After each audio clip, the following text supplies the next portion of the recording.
बिस्मिल्लाहिर्रहमानिर्रहीम। अस्सलाम वालेकुम दोस्तों, I am Areed Saleem. Welcome to my YouTube channel novel orchid. कैसे हैं आप सब लोग? जी तो गाइस, आज हमने स्टार्ट करना है नावल की 5वीं एपिसोड। उससे पहले अगर आपने मेरे चैनल को सब्सक्राइब नहीं किया तो सब्सक्राइब कर लें, साथ में बेल आइकन भी प्रेस कर लें ताकि आने वाली वीडियो आपको मिलती रहे। वीडियो को लाइक शेयर कमेंट करना ना भूलें। चलते हैं नावल की तरफ। यार तुम जाओ ना, यहाँ खड़ी होकर इसकी इस तरह की शक्ल बनाओगी तो मुझे रोना आ जाएगा, वो इसे बाहर निकालते हुए बोली। तो इस दफ़ा ताशफैन ने भी इसे जाने का इशारा कर दिया। शायद वो अपनी मोहब्बत को इसके सामने मज़ीद शर्मिंदा नहीं करना चाहता था। वो पहले तो बेध्यानी में अपने कमरे की तरफ से आने लगी, लेकिन फिर ताशफैन की आवाज़ ने इसे अलर्ट कर दिया। बेगम अपने कमरे में। वो जल्दी से सर पर हाथ मार के दूसरे कमरे में बंद हुई थी, जबकि वो दोनों अब किचन को साफ़ करने के चक्कर में लग गए थे। चलो करो साफ़, हमारे बीबी आज तो पर दादी मदद ना कहीं। हाँ, इसे ज़्यादा बुरा तो नहीं लगा होगा ना? यार मैं तो सिर्फ तुम लोगों के लिए खाना बनाने की कोशिश कर रही थी। वो सफाई करते हुए मुसलसल इससे बातें कर रही थी। मेरी बीवी ज़रा सी बातों को ज़रा सर पर सवार नहीं करती, तो तुम्हें फ़िक्र करने की ज़रूरत नहीं है। और यकीन मानो, तुम्हारे इस गंद को इसने इतना ध्यान से नहीं देखा था जितना तुम्हारे सैंडविचेस को देखा। इसे बहुत खुशी भी है कि तुमने इसके लिए बनाया। वो मुस्कुरा कर इसे देखते बेफिक्र करने की कोशिश करने लगा।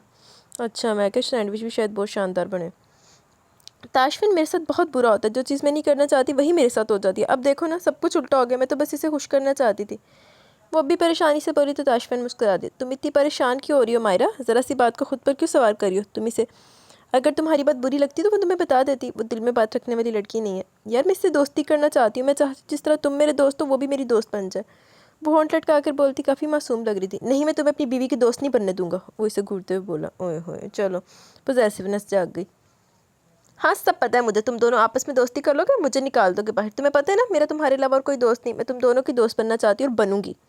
वो इसे घूरते हुए बोली, क्योंकि वो इसे अपनी बीवी की दोस्त नहीं बनाना चाहता था। मुझे बहुत डर लगता था ताशफिन कि अगर तुम्हारी बीवी आ गई तो मेरा क्या होगा? वो बोली रही थी जब तनाविश कमरे से निकलती किचन की तरफ आई। जब इसकी बातों ने इसे बाहर ही खड़े रहने पर मजबूर कर दिया। तुम्हें पता है ना, मैं तुम्हारे बगैर नहीं रह सकती। मेरी ज़िंदगी में तुम्हारे अलावा और कोई नहीं है। मैं तुमसे बहुत प्यार करती हूँ।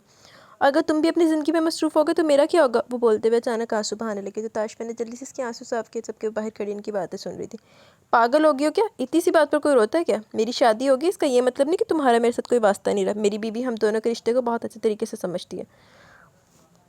वे दिमागो वेलिया उन्हें समझाएगा तो समझेगी। मायरा, मैं भी तुमसे बहुत प्यार करता हूँ, तुम्हें कभी भी छोड़ने नहीं वाला। मेरी शादी होगी, इसका ये मतलब नहीं कि तुम्हारी अहमियत मेरी ज़िंदगी में ख़त्म होगी।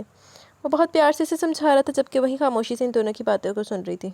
फिर मिसअंडरस्टैंडिंग हो गई। वो अचानक ही किचन के अंदर आगे से लगा। इसे देखते वो लोग अपनी अधूरी बातें ख़त्म कर देंगे, लेकिन ऐसा नहीं हुआ। वो अब भी इसके करीब खड़े इसे दिलासा दे रहा था। इसका एक हाथ इसके कंधे पर था। वो शायद भूल गई थी कि इसे अपनी बीवी का कोई डर नहीं है। इसे तनावी से इतना ही वास्ता जितना वो रखना चाहता है। इसकी मोहब्बत माय रही है। इसे लग रहा था जैसे ये मंजर देखते इसका दिल फट जाएगा। और ऐसे ही हो रहा था। वो अंदर से टूट फूट का शिकार हो रही थी। इसके सामने खड़ी लड़की इसके शौहर से अपनी मोहब्बत का इजहार कर रही थी, और इसका शौहर भी कितने सुकून से इसे दिलासा दे रहा था कि वो सिर्फ इसी का, और वो बेबस खड़ी थी। यार समझाओ ना इसे, ये पागलों की तरह रोई जा रही है। वो झंझला कर बोला। हाँ, अब अपनी बीवी के सामने मुझे रोतलू साबित कर दो। नहीं रो रही मैं, तुम परेशान मत हो। वो जानकर इसका हाथ थामते हुए इसका चेहरा छुपा कर बोली। ओ हेलो, मेरी बीवी के साथ फ्री होने की ज़रूरत नहीं है। वो वार्निंग दे रहा था, जिसे मायरा इग्नोर करने लगी। आओ बाहर बैठ कर खाते हैं, मुझे भूख लग रही है। वो सैंडविच की प्लेट उठाकर बाहर ले आया था, जबकि वो भी इसके साथ बाहर ही आकर बैठ गई थी। मायरा इसके साथ डबल सोफे पर जुड़कर बैठी तो वो खुद ही पीछे हटते हुए सिंगल सोफे पर बैठ गई। जब मायरा ने खुद अपने हाथों से सैंडविच उठाकर इसके हवाले किया, आंसुओं का गोला इसके गले में अटक गया। इसने बड़ी मुश्किल से एक बाइट लिया। वाह वाह, कमाल का सैंडविच है, मज़ा आ गया। वो शायद इसे खुश करने के लिए खुलकर इसकी तारीफ़ कर रहा था, जबकि वो आंसू पीने की कोशिश में हल्कानुती से खाने की कोशिश कर रही थी। तुम भी तारीफ़ करो ना मेरी। इसने अब की बार इसकी तरफ देखते हुए कहा तो वो सैंडविच जैसे इसके गले में अटक गया। इसे बुरी तरह से खांसी शुरू होगी तो मायरा तो घबरा सी गई। ओह माय गॉड, ये तुम्हें क्या हो गया? मैं पानी लेकर आती हूँ। वो कहकर किचन की जानिब भाग गई, जबकि ताशफिन तेजी से इसके पास आते इसकी पीठ थपकने लगा, और साथ ही मायरा के हाथ से पानी का गिलास थाम कर इसके लबों से लगाया। क्या हो गया इसे? मैंने तो ऐसी कोई चीज़ नहीं डाली जो तुम्हारी ये हालत कर दे। वो परेशानी से कहने लगी। क्या हो गया मायरा? नॉर्मल सी बात है, हो जाता कभी कभार। वो इसे तसल्ली देते हुए तनाविश को अपने करीब करता आहिस्ता आहिस्ता इसे पानी पिलाते हुए पीठ से हिला रहा था, जबकि वो खामोशी से पानी का गिलास थामने की कोशिश करती जो ताशफिन के हाथ में था। ठीक हो तुम? वो प्यार से इससे पूछ रहा था। इसने सिर्फ हाँ में सर हिलाकर गिलास खुद से दूर किया, और ओ गॉड, मैं तो घबरा ही गई थी। वो रिलैक्स होते हुए पीछे होकर बैठी, जबकि ताशफिन इसके पास ही बैठा रहा था। वो कमरे में आई तो इसके साथ ही आया था। तुम थोड़ी देर आराम कर लो जान, फिर मायरा के साथ बैठना। वो बेचारी सुबह से बोर हो रही होगी। इसने तुम्हारे लिए सैंडविच बनाकर तुमसे दोस्ती करने की कोशिश की, लेकिन शायद इसकी कोशिश कामयाब नहीं हो सकी। इन्हें मुझसे दोस्ती करने के लिए सब करने की ज़रूरत नहीं, हम तो ऐसे भी दोस्त बन सकते हैं। अरे नहीं, इसे कोशिश करने दो, मुझे बड़ा मज़ा आ रहा है। और तुम इसे दोस्ती मत करना, और अब तुम आराम करो, मैं भी निकलता हूँ काम पर। वैसे आज आने के लिए कुछ नहीं, आज करने के लिए कुछ नहीं ऑफिस में, लेकिन फिर भी काम करना तो है ही। सोच रहा हूँ आगे का काम थोड़ा देख लूँगा, क्योंकि अब छुट्टियाँ तो सीधा हनीमून पर ही लेनी है मुझे। वो शरारती अंदाज में बोला। तो जाएँ, आप लेट हो रहे हैं। वो इसके शरारती मूड को देख कर कहने लगी। ऐसे चला जाऊँ तुम्हें सज़ा दिए बिना? याद नहीं तुमने मेरे मैसेजेस को इग्नोर किया था, और इसकी सज़ा तो तुम्हें ज़रूर मिलेगी। वो इसे बेड पर बिठाते हुए इस पर झुककर बोला। मैं क्लास में थी। वो अचानक इसका बदलता मूड देख कर कहने लगी। तुम क्लास में हो या फिर कहीं भी, मेरे मैसेज इग्नोर नहीं कर सकती तुम, और ये बात आज मैं तुम्हें सज़ा देकर समझाऊंगा। वो अचानक इसे धक्का देता बेड पर गिरा गया। इसके साथ ही वो इस पर साया बना गया था। प्लीज़, वो अटकते हुए बोली, इतनी मासूम शक्ल मत बनाओ, मैं तुम्हें छोड़ने वाला नहीं हूँ। उसके अलावा पर अंगूठा फेरता शिद्दत से बोला। ताशफिन नहीं, प्लीज़। वो परेशानी से इसकी अगली कार्रवाई रोकने की कोशिश करी थी जब इसके तिल को चूमता इसकी गर्दन पर अपनी लब रख किया। इसके दांतों का दबाव अपनी गर्दन पर महसूस करते इसकी रीढ़ की हड्डी सनसना उठी। ताशफिन, इसने कुछ बोलना चाहा, लेकिन उसके लबों पर उंगली रखते इसे खामोश कर गया था। इसके हाथों का दबाव अपने सीने पर महसूस करते इसने एक झटके से इसके दोनों बाजू को अपने हाथों में कैद कर लिया। मैंने तुम्हें समझाया था ना, मुझे तुम्हारी मज़ाहमत नहीं पसंद। अब की बार वो इसे घूरते हुए बोला, जबकि इसे अपनी गर्दन पर जलन सी महसूस हो रही थी। वो मैं मज़ाहमत तो नहीं। शट अप, तुम मज़ाहमत नहीं करी, तुम मेरा वक्त पर बात करी हो। अगर अपनी भलाई चाहती हो तो खामोशी से पड़ी रहो, मैं अपनी तलब पूरी करके चला जाऊँगा। वो इसे घूरकर एक दफ़ा फिर से इसकी गर्दन पर झुका था। गर्दन पर जलन बढ़ती जा रही थी, जबकि वह तो बेबसी से इसकी पनाहों में पड़ी खुद को इसे छुड़ाने की कोशिश कर रही थी, क्योंकि अब इसकी शिद्दत भी बढ़ती चली जा रही थी। ताशफिन, मुझे दर्द हो रहा है। जब की इंतहा हो गई थी, जब तक ये दर्द रहेगा तब तक तुम्हें याद रहेगा कि तुमने ताशफिन के मैसेज को कभी इग्नोर नहीं करना, और ये दर्द मैं तुम्हें देता रहूँगा। अब की बार वो इसकी गर्दन को नरमी से चूमते हुए उठकर सीधा हुआ। अब इतनी सी बात पर रोना धोना शुरू मत कर देना। जा रहा हूँ वापस ऑफिस, तो मैं वापस आकर देखूँगा। वो नरमी से इसका चेहरा अपने हाथों में बैठता गाल खींचकर बाहर निकल गया। जा, दवा हो जाओगे। चेहरे पर दिलकश मुस्कुराहट थी, जैसे इसे अपने अमल से बहुत खुशी मिली हो। तुम सच कह रहे हो ताशफिन? मुझे रोज़ जैक्सन की फिल्म में ऑडिशन देने का मौका मिला, मुझे यकीन नहीं आ रहा। तुम्हारी किस्मत बहुत अच्छी है ताशफिन, जो तुम्हें इनकार पर मौका मिल गया। रोज़ जैक्सन की फ़िल्म बहुत बड़ी है, इसे कोई इनकार नहीं कर सकता, लेकिन तुमने इनकार करके कमाल कर दिया। मेरे इनकार पर तो मुझे अपनी गाड़ी के नीचे कुचल दे, और तुमने इनकार करके पूरी फिल्म हासिल कर ली। कमाल के बंदे हो। बताओ मुझे कब, कहाँ, कितने बजे पहुँचना है, मैं पहुँच जाऊँगी, और तुम कोशिश करना कि मुझे वो रोल मिल जाए। रोज़ जैक्सन की फिल्म में 4 मिनट का किरदार, मेरे तो नसीब जाग जाएंगे। वो बहुत खुश हो रही थी। मैंने रोज़ से बात की, वो ऑडिशन लेने के लिए तैयार होगी, बस तुम अपनी तैयारी अच्छे से करके आना।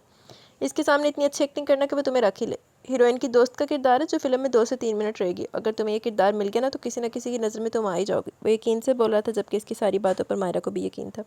तुम फिक्र मत करो, मैं इतनी अच्छी प्रैक्टिस करके आऊँगी कि मुझे पक्का रख लेगी। मैं आज से अपनी प्रैक्टिस शुरू कर देती हूँ। वो पूरे अज़म से बोली, तो वो भी इसे गुड लक विश करता घर से निकल गया।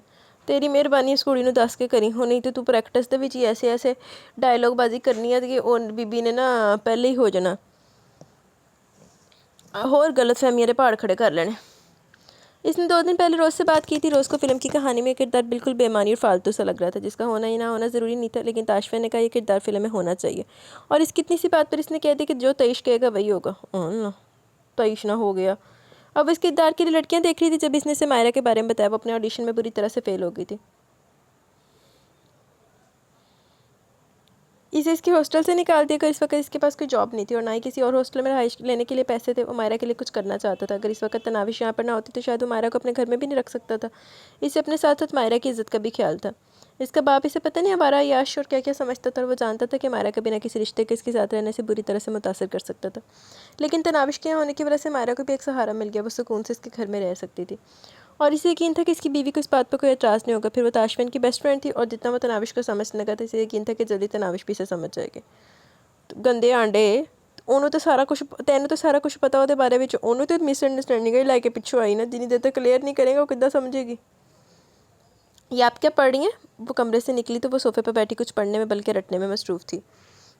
यही लगा कि वो भी इसकी तरह स्टूडेंट है। वो मैं डायलॉग्स याद कर रही हूँ, कल मेरा ऑडिशन है, तुम मेरे लिए दुआ करना, अल्लाह पाक आपको कामयाब करे। लेकिन ये है क्या?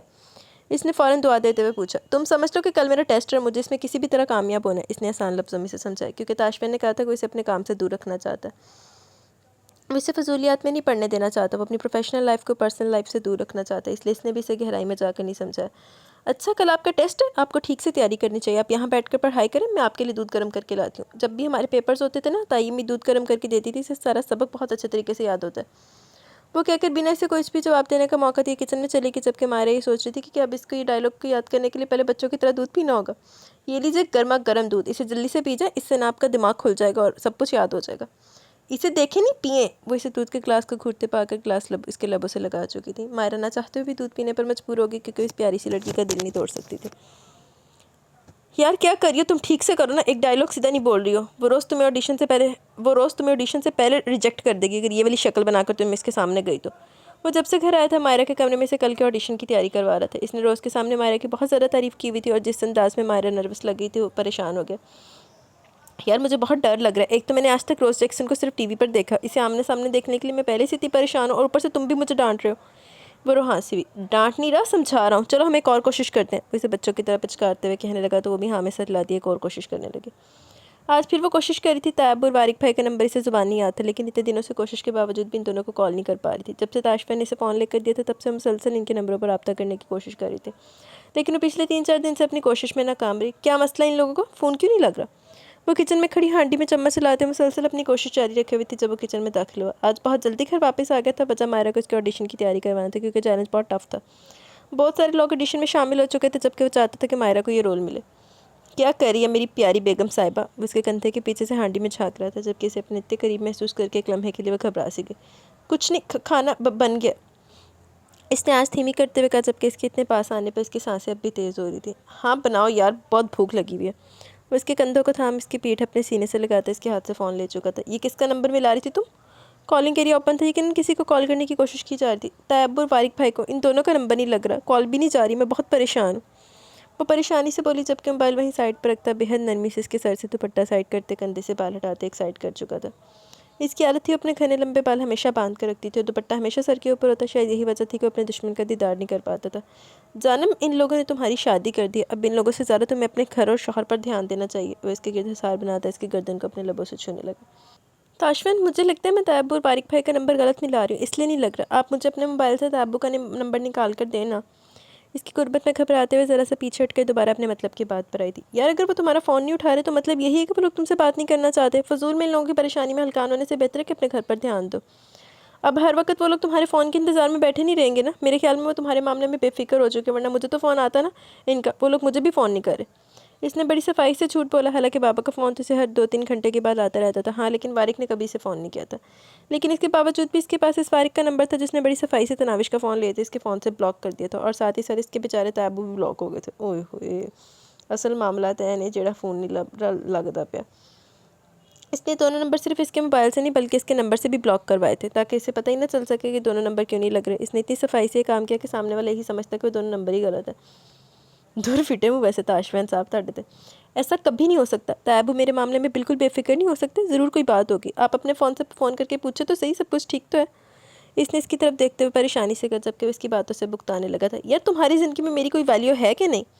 यहाँ मैं हर वक्त तुम्हारे आसपास रहता हूँ, तुम्हारी फिक्र करता हूँ, तुम हर वक्त तैयब ताई अम्मी, कभी वो वारिक और कभी वो सदफ बाजी। तंग आ चुका हूँ मैं इन सारी बातों से। अगर वो लोग तुमसे बात नहीं करना चाहते तो क्यों फजूल में ज़बरदस्ती इनके गले पड़ रही हो?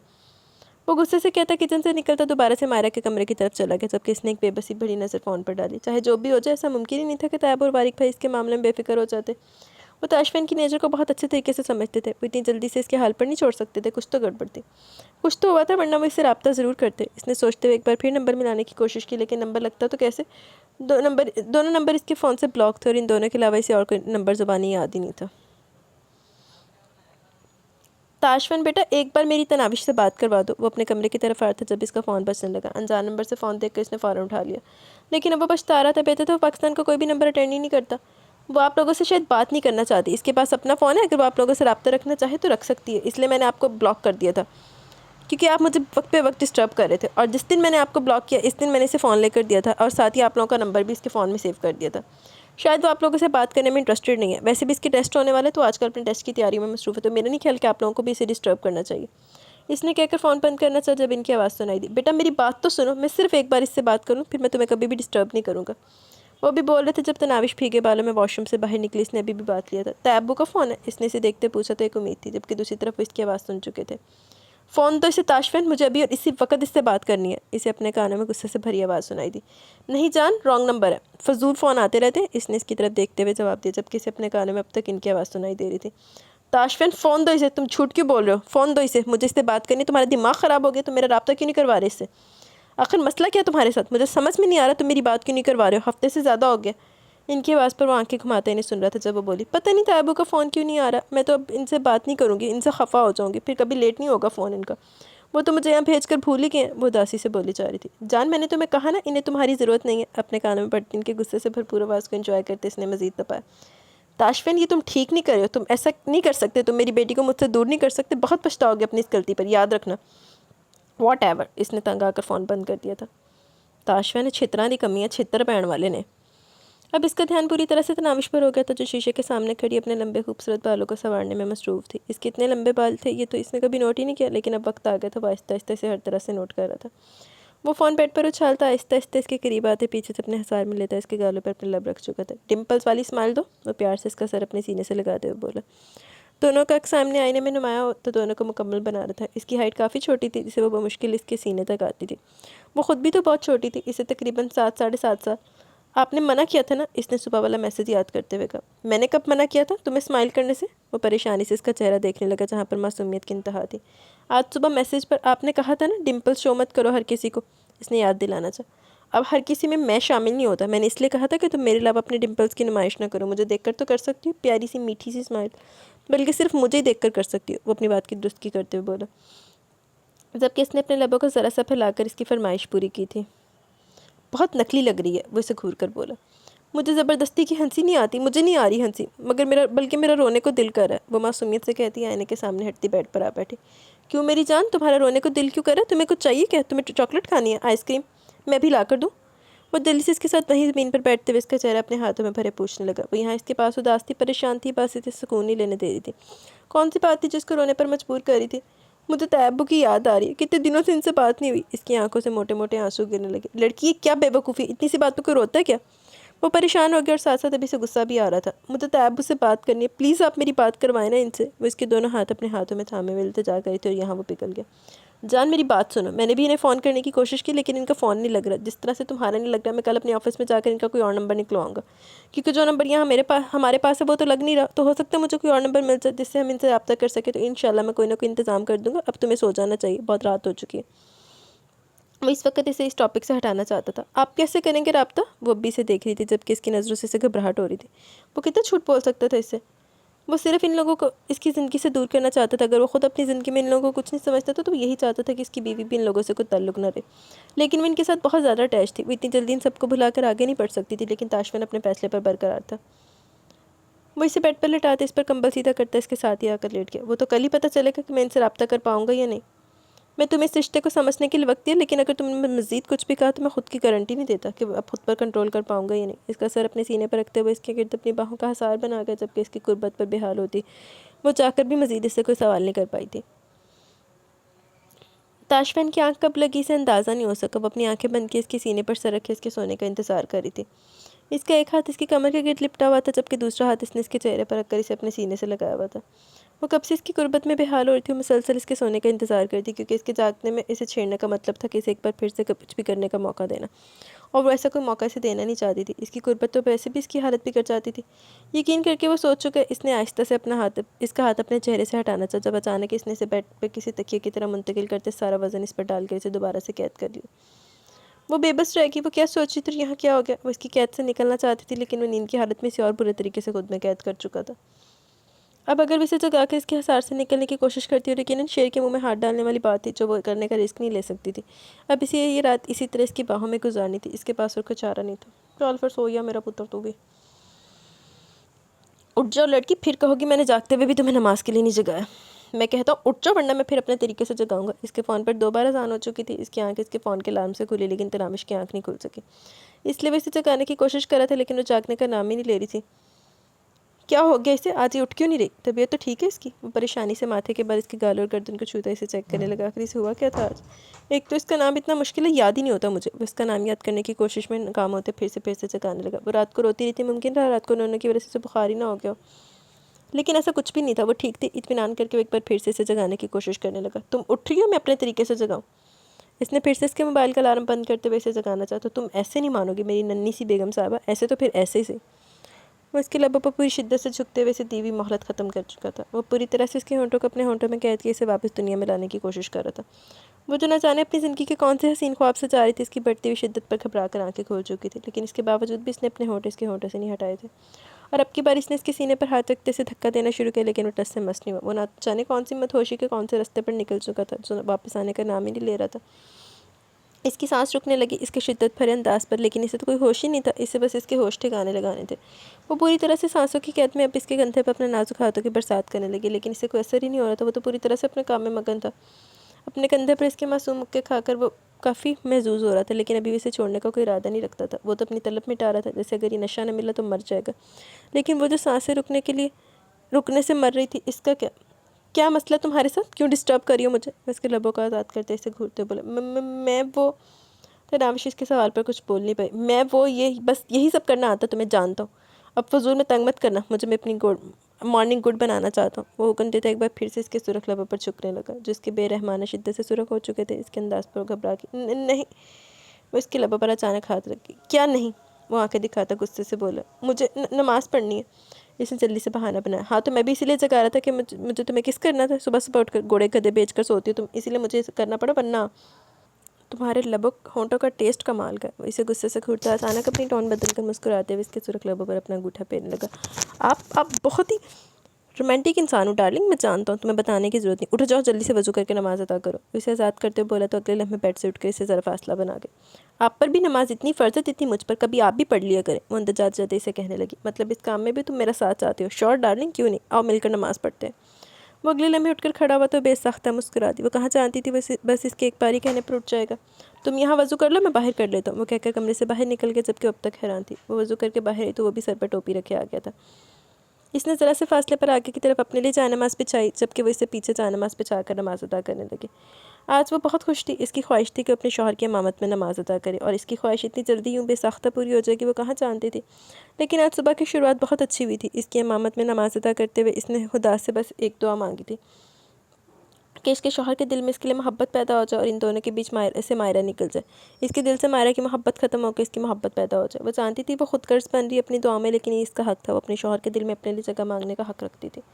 बीबी पहले पता तो कर ला मायरा की जगह है कि साइड से। नमाज अदा करने के बाद बेड पर आकर लेट के जब केवल इसकी अलमारी से कपड़े निकालते इस स्टैंड के पास आ रुकी। ये क्या तुम सुबह सुबह उल्टे सीधे काम शुरू कर देती हो बीवी? सुबह के वक्त यहाँ रहा करो मेरे पास। अपने बेड की साइड पर इशारा करते हुए बोला।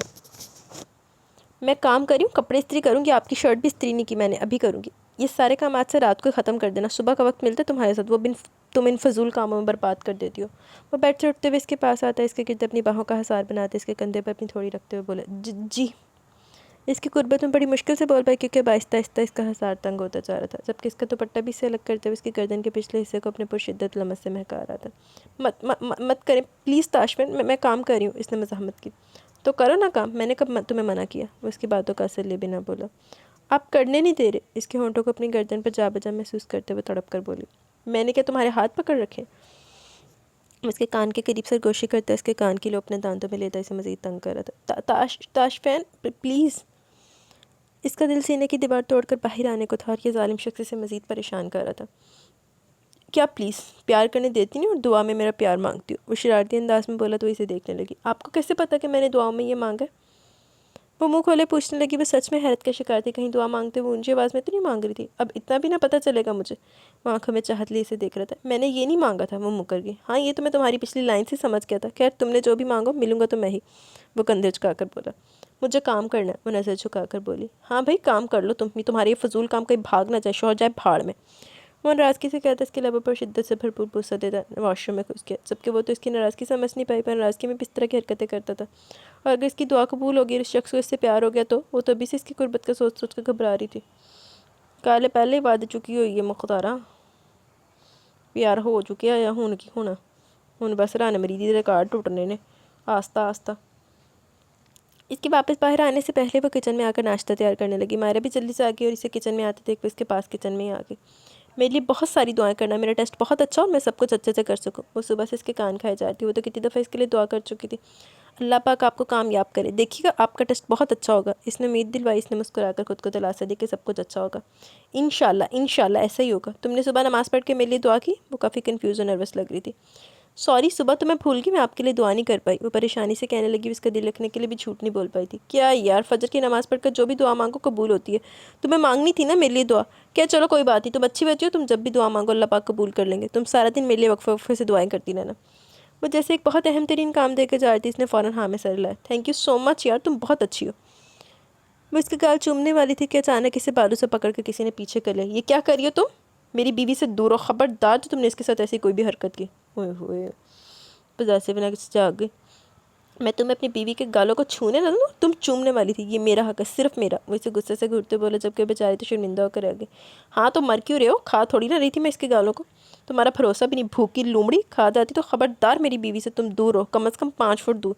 और तुम इससे, वो इसे सच में इससे दूर करता हुआ अपने करीब कर चुका था। अल्लाह अल्लाह, एक लड़की को लेकर तुम इसे नज़रबंद करे हो। अगर मैं कोई लड़का होती तो, अगर तुम लड़का होती तो तुम्हें लगता है मैं तुम्हें अपनी बीवी के सामने भी आने देता। शुक्र करो कि लड़की हो। और अब जाओ, जाकर तैयारी करो अपनी। इस ऐसी मरासन जैसी शक्ल बनाकर रोज़ के सामने मत जाना, वरना वो निकाल बाहर करेगी।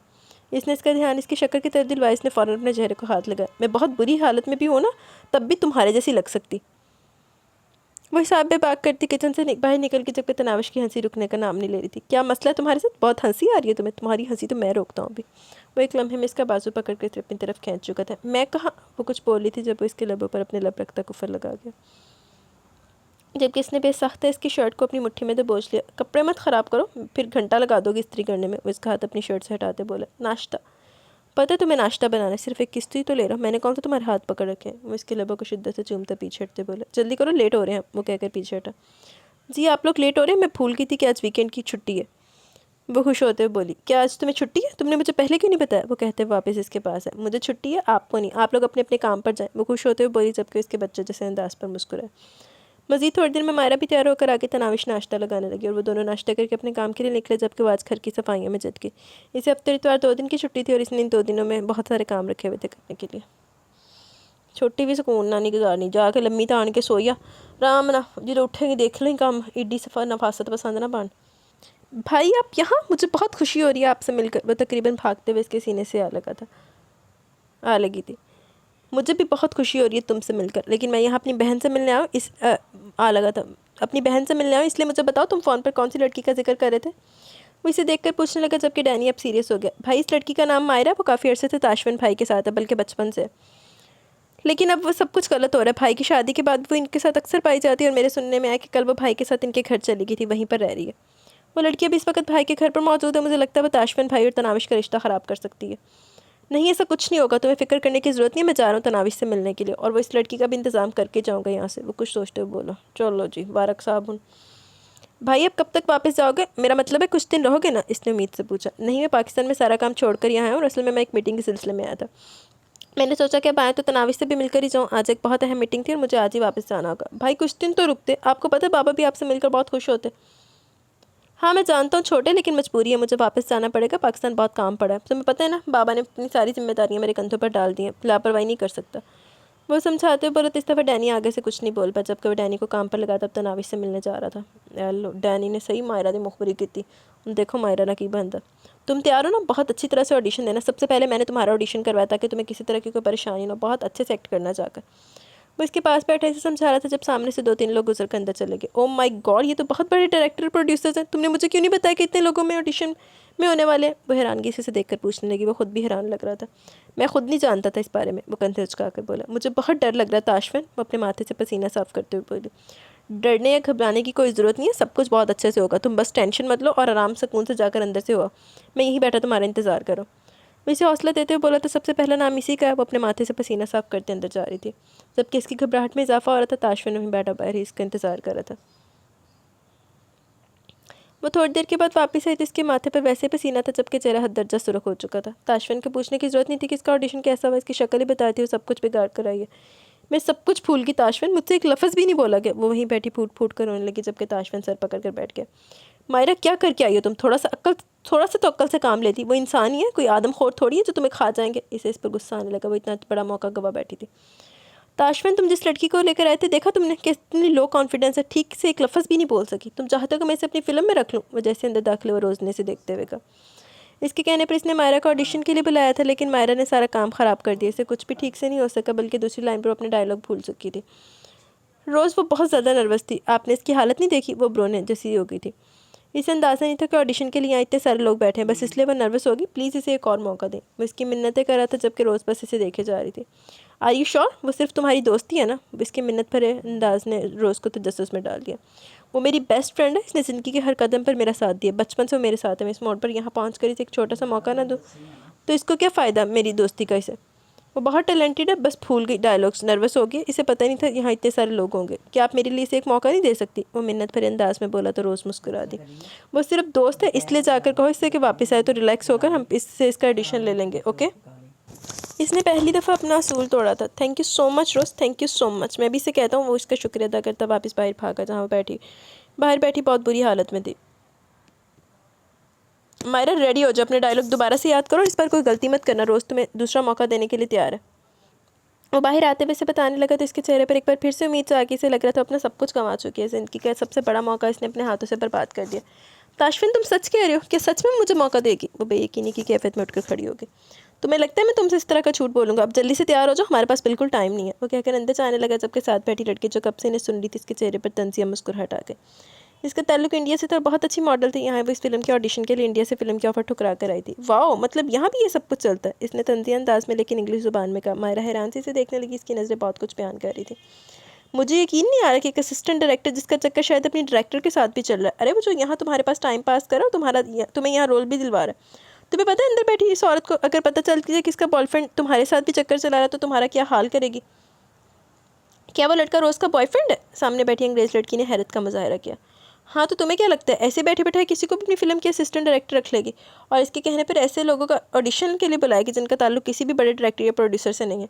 क्या मतलब है तुम्हारी इस बकवास का कि वो सिर्फ मेरा दोस्त है? वो अचानक उठकर खड़ी होगी। हाँ हमें पता है वो तुम्हारा दोस्त है, वो सबका दोस्त है, अंदर बैठी रोज़ का भी। दिन में तो सब दोस्त ही होते हैं, बाकी काम तो रात। शट अप यू बिच, तुम्हारी हिम्मत कैसी वैसी बकवास करने की? वो सिर्फ मेरा दोस्त है, तुम अपनी बकवास एक लिमिट में, वरना क्या अपने दोस्त से कह के मेरा ऑडिशन कैंसिल करवा दोगी या मुझे यहाँ से आउट करवा दोगी?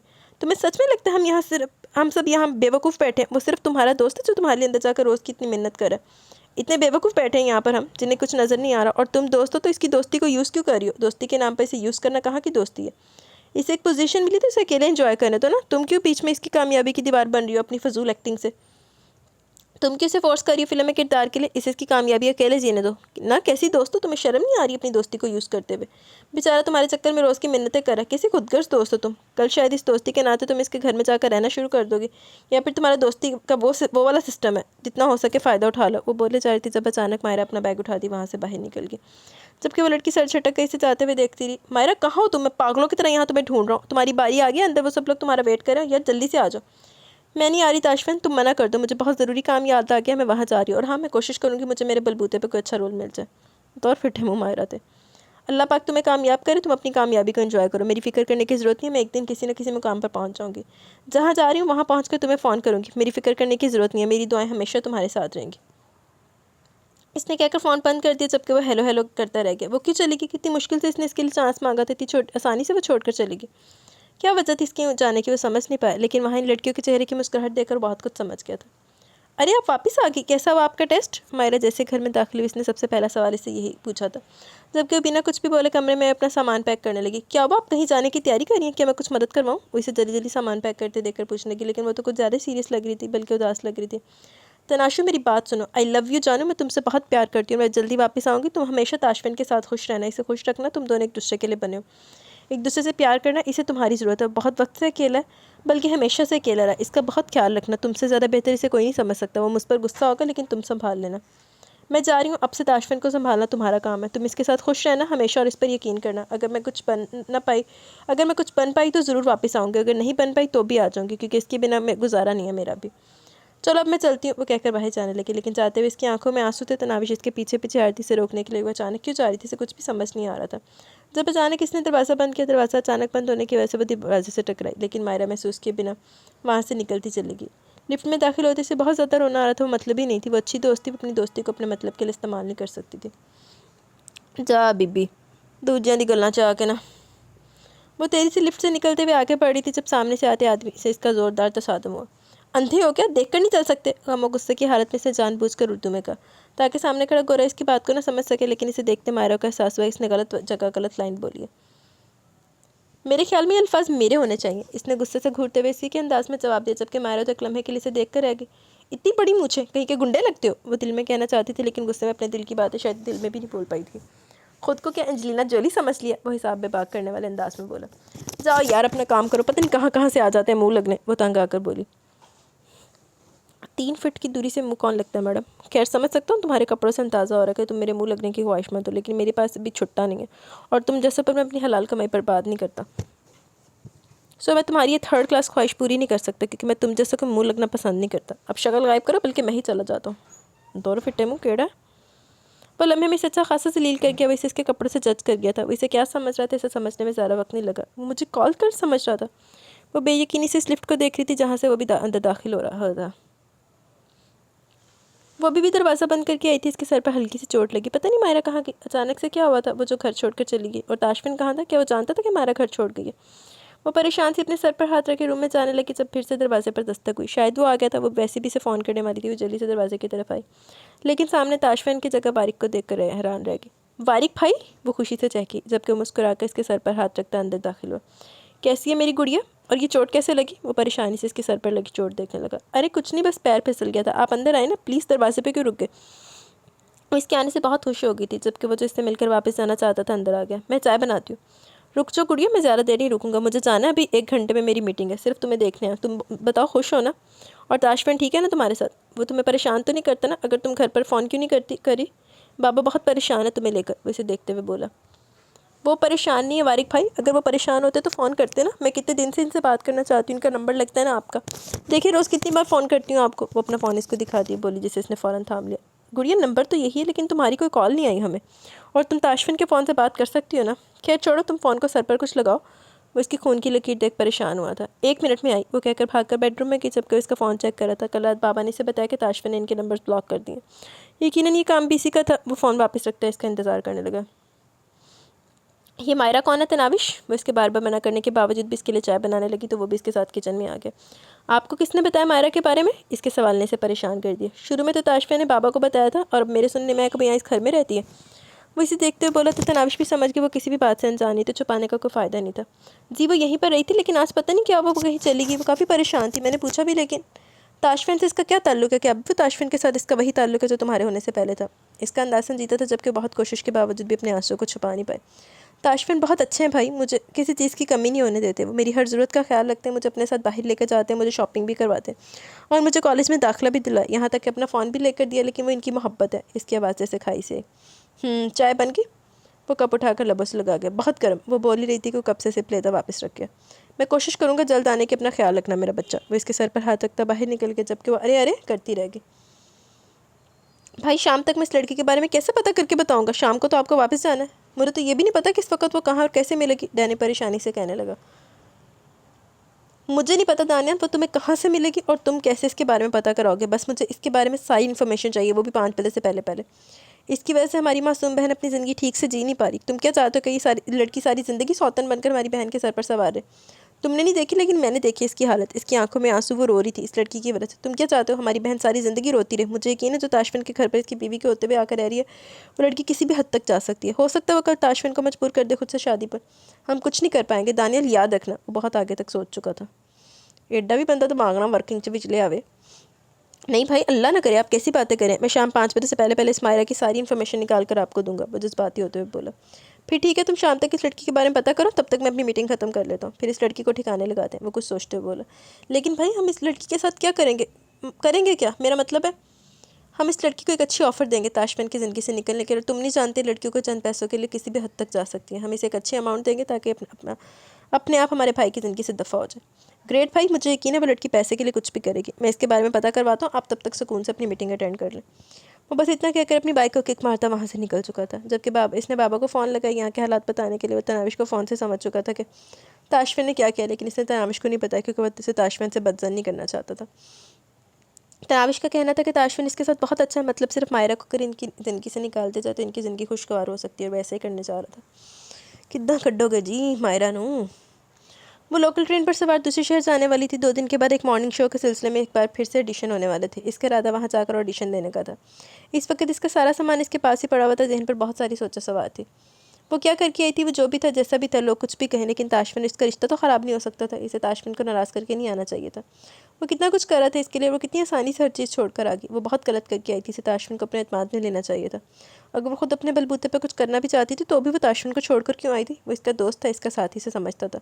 वो गुस्से में गलत फैसला कर रही थी, वो गुस्से में जल्दबाजी का शिकार हो गई थी। इसने अपना फ़ोन निकालते ताशफिन को फ़ोन करना चाहिए, इसका इरादा इसे बताने का था वो कुछ दिनों में वापस आ जाएगी, और ऑडिशन देकर वो इसे मनाना चाहती थी, जब अचानक कोई इसके पास आकर बैठा। वो इतनी तेज़ी से बैठा कि इसके हाथ से फ़ोन गिर गया। इसने एक नज़र अपने साथ बैठे लड़के को देखा जो अपने चेहरे तक हुडी को नीचे किए हुए था, और फिर गुस्से से अपना फ़ोन उठाने लगी। लेकिन इससे पहले इसने इसके बाजू पर किसी चीज़ को टच किया। वो हैरानगी से देखने लगी, फिर आहिस्ता आहिस्ता इसकी आंखें बंद होने लगी। लो जी, चुकी की कुड़ी। शुक्र है ताशफिन अब घर तो वापस है, मैं कब से आपका इंतज़ार कर रही थी, कब से फ़ोन कर रही हूँ आपको, लेकिन आप तो फ़ोन ही नहीं उठा रहे। आपको पता है मायरा जी अपना सारा सामान लेकर चलेगी यहाँ से। ताशफिन वो जाते हुए बहुत ज़्यादा परेशान थी। मुझे तो समझ नहीं आ रहा था कि वो क्यों चली गई, और वो भी आपको बताए बिना। वो बहुत परेशानी से बता रही थी। वो दरवाज़ा बंद करते सोफे पर बैठ गया। एक गिलास ठंडा पानी लेकर आओ। इससे पहले को अपनी बात फिर से शुरू करती ताशफिन ने कहा। इसकी बात सुनकर वो जल्दी से पानी लेने भागी थी, और किचन से पानी का गिलास भर के ग्लास वापस आकर इसे देते हुए वापस इसके नज़दीक बैठ गई। ताशफिन इसके हाथ से ग्लास लेते हुए एक ही सांस में पूरा ग्लास खत्म करके वहाँ सामने टेबल पर रखा। जब इसने दोबारा से बात शुरू की, ताशफिन मायरा जाते हुए बहुत परेशान थी। आपको पता है वो मुझसे क्या कह रही थी? वो भी बोल रही थी जब अचानक ताशफिन ने इसे खींच के अपनी बाहों में लेते इसके लबों पर अपने लब रखकर इसे खामोश करवा दिया। इसका हमला इतना बेसाख्ता था कि इसे संभलने का वक्त ही नहीं मिला, और वो एक एक सांस के लिए इसकी मोहताज हो गई थी। इसका दुपट्टा इसे अलग करते इसके बालों में अपनी उंगलियां चलाता इसके बाल भी खोल चुका था, और इन सब चीज़ों में इसने अभी तक इसके होंठों से अपने होंठ नहीं हटाए थे। इसके होंठ आज़ाद करते हुए भी वो कितनी देर आंखें बंद करता इसकी खुशबू को महसूस करता रहा, जबकि बेबसी से इसकी पनाहों में पड़ी थी। इसकी कैद सख्त थी, वो यूँ निकल नहीं सकती थी। मैंने भेज दिया इसको यहाँ से, वो फजूल में यहाँ कितने दिन रह सकती थी? इसे जाना तो था ही, और वैसे भी हस्बैंड वाइफ में किसी तीसरे का क्या काम, इसलिए से जाना पड़ा मेरी जान। उसके बालों में उंगलियां चलाते से बताया था। लेकिन क्यों? वो तो यहाँ रहने के लिए आई थी ना? वो इससे सवाल करने लगी। हाँ, वो यहाँ रहने के लिए आई थी, लेकिन सिर्फ कुछ दिन। अब अपनी बेहतरी हमसे ज़्यादा बेहतर तरीके से समझ सकती है, और इसके यहाँ से जाने का फैसला कर ली तो मैं इसे क्यों रोकता? वो बिल्कुल रिलैक्स मूड में इसे बता रहा था, जबकि इसकी उंगलियां इसके डिम्पल्स के साथ छेड़खानी कर रही थी। लेकिन ये अचानक वो कैसे जा सकती हैं? अब तक अपनी बात पर कायम थी। कैसे जा सकती का क्या मतलब? अपने पैरों पर चल कर गई। अब तुम ये मायरा नामा बंद करो। बंद करना पसंद करोगी? मुझे और भी काम है। वो उसके बाल कानों के पीछे अड़सते हुए रोमांटिक मूड में बोला। लेकिन मायरा, वो अब तक मायरा पर अटकी हुई थी। हर वक्त मायरा मायरा मायरा नहीं सुन सकता मैं। चली गई वो यहाँ से, अब इसे भूल जाओ, जाने दो। मेरे बारे में बात करो तुम, और मुझे अपनी बातें सुनाओ। इसके गिर्द अपनी बाहों के हसार तंग करते हुए इसने इसका चेहरा अपने चेहरे के करीब किया। लेकिन वो कहाँ गई और क्यों? इसका सवाल एक बार फिर से इसके लबों में कैद हो गया, लेकिन इस दफ़ा इसका अंदाज शिद्दत से भरपूर था। वो शायद अब सचमुच मायरा की बातों से तंग आ चुका था। ये शायद इस बारे में बात नहीं करना चाहता था, लेकिन इसकी बीवी बार बार सिर्फ इसी के बारे में बात करती, जिससे बच्चा खासा चंचला गई। ये वजह थी इसके अंदाज में शिद्दत थी। वो उसके लबों को चूमते हुए आहिस्ते से अपनी बाहों में उठाता अपने बेडरूम में ले, और इस दफ़ा इसका अंदाज ऐसा था कि खौफ की लहर इसकी रगों में सरायत करके इसकी आंख खुली तो वो एक बंद कमरे में कैद थी, जहाँ कुछ भी नहीं था सवाए दीवारों के, सामने एक दरवाज़ा था। वो कहाँ पर थी समझना बहुत मुश्किल था, लेकिन इतना वो समझ चुकी थी कि इसे अगवा कर लिया गया। वो उठी और ज़ोर ज़ोर से दरवाज़ा पीटने लगी। वो घबराहट का शिकार नहीं हो सकती थी। ये वक्त सोच समझ कर कदम उठाने वाला था। ये लोग कोई भी हो सकते थे और कुछ भी डिमांड कर सकते थे, लेकिन फिर भी खौफ इसको सुकून नहीं लेने दे रहा था। इसका दिल बुरी तरह से धड़क रहा था। वो कैसे भी यहाँ से निकलना चाहती थी। दरवाज़ा खोलो प्लीज़, कोई है यहाँ पर? खुदा के लिए दरवाज़ा खोलो, मुझे निकालो यहाँ से। कौन हो तुम लोग, और क्यों लाए हो मुझे इस यहाँ? मुझे इसने कमरे के बाहर से आवाज़ सुनी थी। कोई तो था जहाँ वो समझ चुकी थी। देखो प्लीज़ दरवाज़ा खोलो, मैं बहुत अमीर नहीं हूँ, मेरे लिए तो कोई तुम लोगों को फूटी कौड़ी भी नहीं देगा। ऊँची ऊँची आवाज़ में इंग्लिश में बोली थी, लेकिन यहाँ इस तरह की बातें सुनने वाला था ही कौन? वह दरवाज़ा पीटते पीटते थक कर वहीं बैठ गई, लेकिन कोई भी इसकी किसी बात का जवाब नहीं दे रहा था। वो इसे बेडरूम में लाता अपने बेड पर लिटाते हुए इसके साथ ही अपनी जगह बनाते इसे अपनी बाहों में कैद कर चुका था। मैं इस वक्त सुकून चाहता हूँ, मेरा दिमाग टेंशन से भरा हुआ। इस वक्त मुझे सुकून सिर्फ तुम दे सकती हो, इसलिए फजूल की कोई बात मत करना। आई मेरी बात समझ में? वो इसके मासूम से चेहरे को अपने हाथों में भरते हुए कहता। आप खाना नहीं, बहुत फजूल बोलती तुम। अभी मैंने मना किया ना, कोई फजूल बात मत करना। वो इसके हाथों को अपनी कैद में लेते हुए बेड के साथ लगाता इसके ऊपर अपना साया बना के। वो कितनी देर इसकी आंखों में देखता रहा, फिर छुप कर इसकी एक आंख को चूमा, इसके लमस पर मुस्कुराया था। इसकी आंखें हमेशा भीगी भीगी रहती थी, और आंखों की नमी को अपने लबों पर महसूस करते से सुकून मिला। इसी अंदाज में इसकी दूसरी आंख को भी चूमता इसके माथे से होंठों के बीच अपने हाथ की उंगली से एक लकीर खींचते इसके लबों को अपनी गिरफ्त में ले गया। इस दफ़ा अंदाज में शिद्दत नहीं, चाहत थी, मोहब्बत थी, तलब थी। वो कितनी देर इसके लबों की नरमाहट को अपने लबों से महसूस करता रहा। अपने होठों की ख्वाहिश को पूरा करते हुए इसकी गर्दन पर झुका और जा बजा अपने लबों का लमस छोड़ता चला गया। जब नज़र इसकी गर्दन पर पड़ी जहाँ कल वाला निशान अब तक मौजूद था, इसके लबों पर जानकर मुस्कुराहट आ गई। इसकी मोहब्बत की पहली निशानी थी जो थोड़ी तकलीफ देती, लेकिन वो इसे अपने लबों से छूते से सिसकने पर मजबूर कर गया। अब इसके दिल के मकाम तक आया था। इस दिल में कितने सालों से मैं हुकूमत करता हूँ। वो इसके दिल के मकाम पर उंगली रखता, पता नहीं कौन सा सवाल जवाब पर उतरा है। जवाब मेरी मर्ज़ी का होना चाहिए तो मैं इनाम दूंगा। इसके लबों को अपने अंगूठे से छूते इसने मुस्कुराकर पूछा, अंदाज में शरारती। हमेशा से। इसने आंखें बंद करते सिर्फ लब हिलाई। इसे आवाज़ तो नहीं है लेकिन इसका जवाब इसे बहुत पसंद है। वेरी गुड, मैं यही जवाब सुनना चाहता था। इसके लबों को एक बार फिर से शिद्दत से चूमते हुए आहिस्ता से इसके सीने पर अपना सर रख किया। जहाँ मैं हमेशा से हुकूमत करता हूँ वहाँ तो हर धड़कन के साथ मेरा नाम भी धड़कता होगा। आज मैं ये नाम सुनना चाहता हूँ और तुम डिस्टर्ब नहीं करोगी मुझे, और अगर तुमने डिस्टर्ब किया तो फिर मैं भूल जाऊँगा कि मैंने तुम्हें इस ताल्लुक में बांधने के लिए वक्त दिया। वो सुकून से कहता अपनी आंखें मौन गया। ताशफिन, इसने धड़कते दिल के साथ इसका नाम पुकारा। कहा ना कि मुझे डिस्टर्ब मत करो, मैं अपना नाम सुन रहा हूँ। वो एक बार फिर से इसके लबों पर अपनी उंगली रखते इसे खामोश करवा के। जबकि इसकी धड़कनें बेतरतीब हो गई। इन बेतरतीब धड़कनों में अपना नाम सुनता खुशी से सरशार हो चुका था। यह एहसास इसके लिए सुकून बख्श था कि कोई इससे मोहब्बत करता, कोई इसे अपना मानता, किसी के लिए वहम है, बहुत अहम। वो इसका हाथ उठाते हुए अपने चेहरे पर रख चुका था। न जाने कि उसके हाथ का नाजुक लमस इसे बेतहाशा पसंद था और इस लमस को महसूस करना चाहता था। रख के कड़ाकेदार चपेड़ मार रख के दे, बड़ा चंगा लमस महसूस होएगा हाथ था। वो न जाने कितनी देर यूं ही पड़ी रहती जब अचानक दरवाज़ा खुला। फिर सामने खड़े आदमी को देखकर इसके दिमाग ने तेजी से काम किया। वो इसे पहचान गई थी और गुस्से में इसकी तरफ आई। यू मुच्छड़, तुम्हारी हिम्मत कैसे मुझे किडनैप करने की? तुमने मुझे अगवा किया, तुम मुझे यहाँ लेकर आए हो, मैं तुम्हें जान से मार डालूंगी।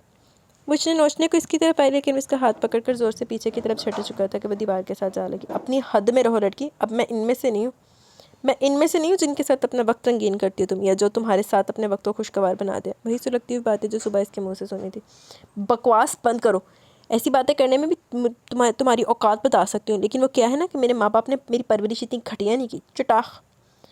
वो न जाने क्या क्या बोलने वाली जब बारीक ज़ोरदार तमाचे ने इसके मुंह को बंद कर दिया। मेरी तरबियत पर सवाल उठाने की हिम्मत मत करना, नीच औरत। बस मेरे सवाल का जवाब दो, तुम क्यों एक शादीशुदा मर्द की रखेल बन के इसके घर पर रहती हो? इसका सुलगता हुआ सवाल इसे जिंदा ज़मीन में गाड़ गया। इसे अपने दोस्त के इस तरह के अल्फाज सुनने को मिलेंगे वो कहाँ जानती थी।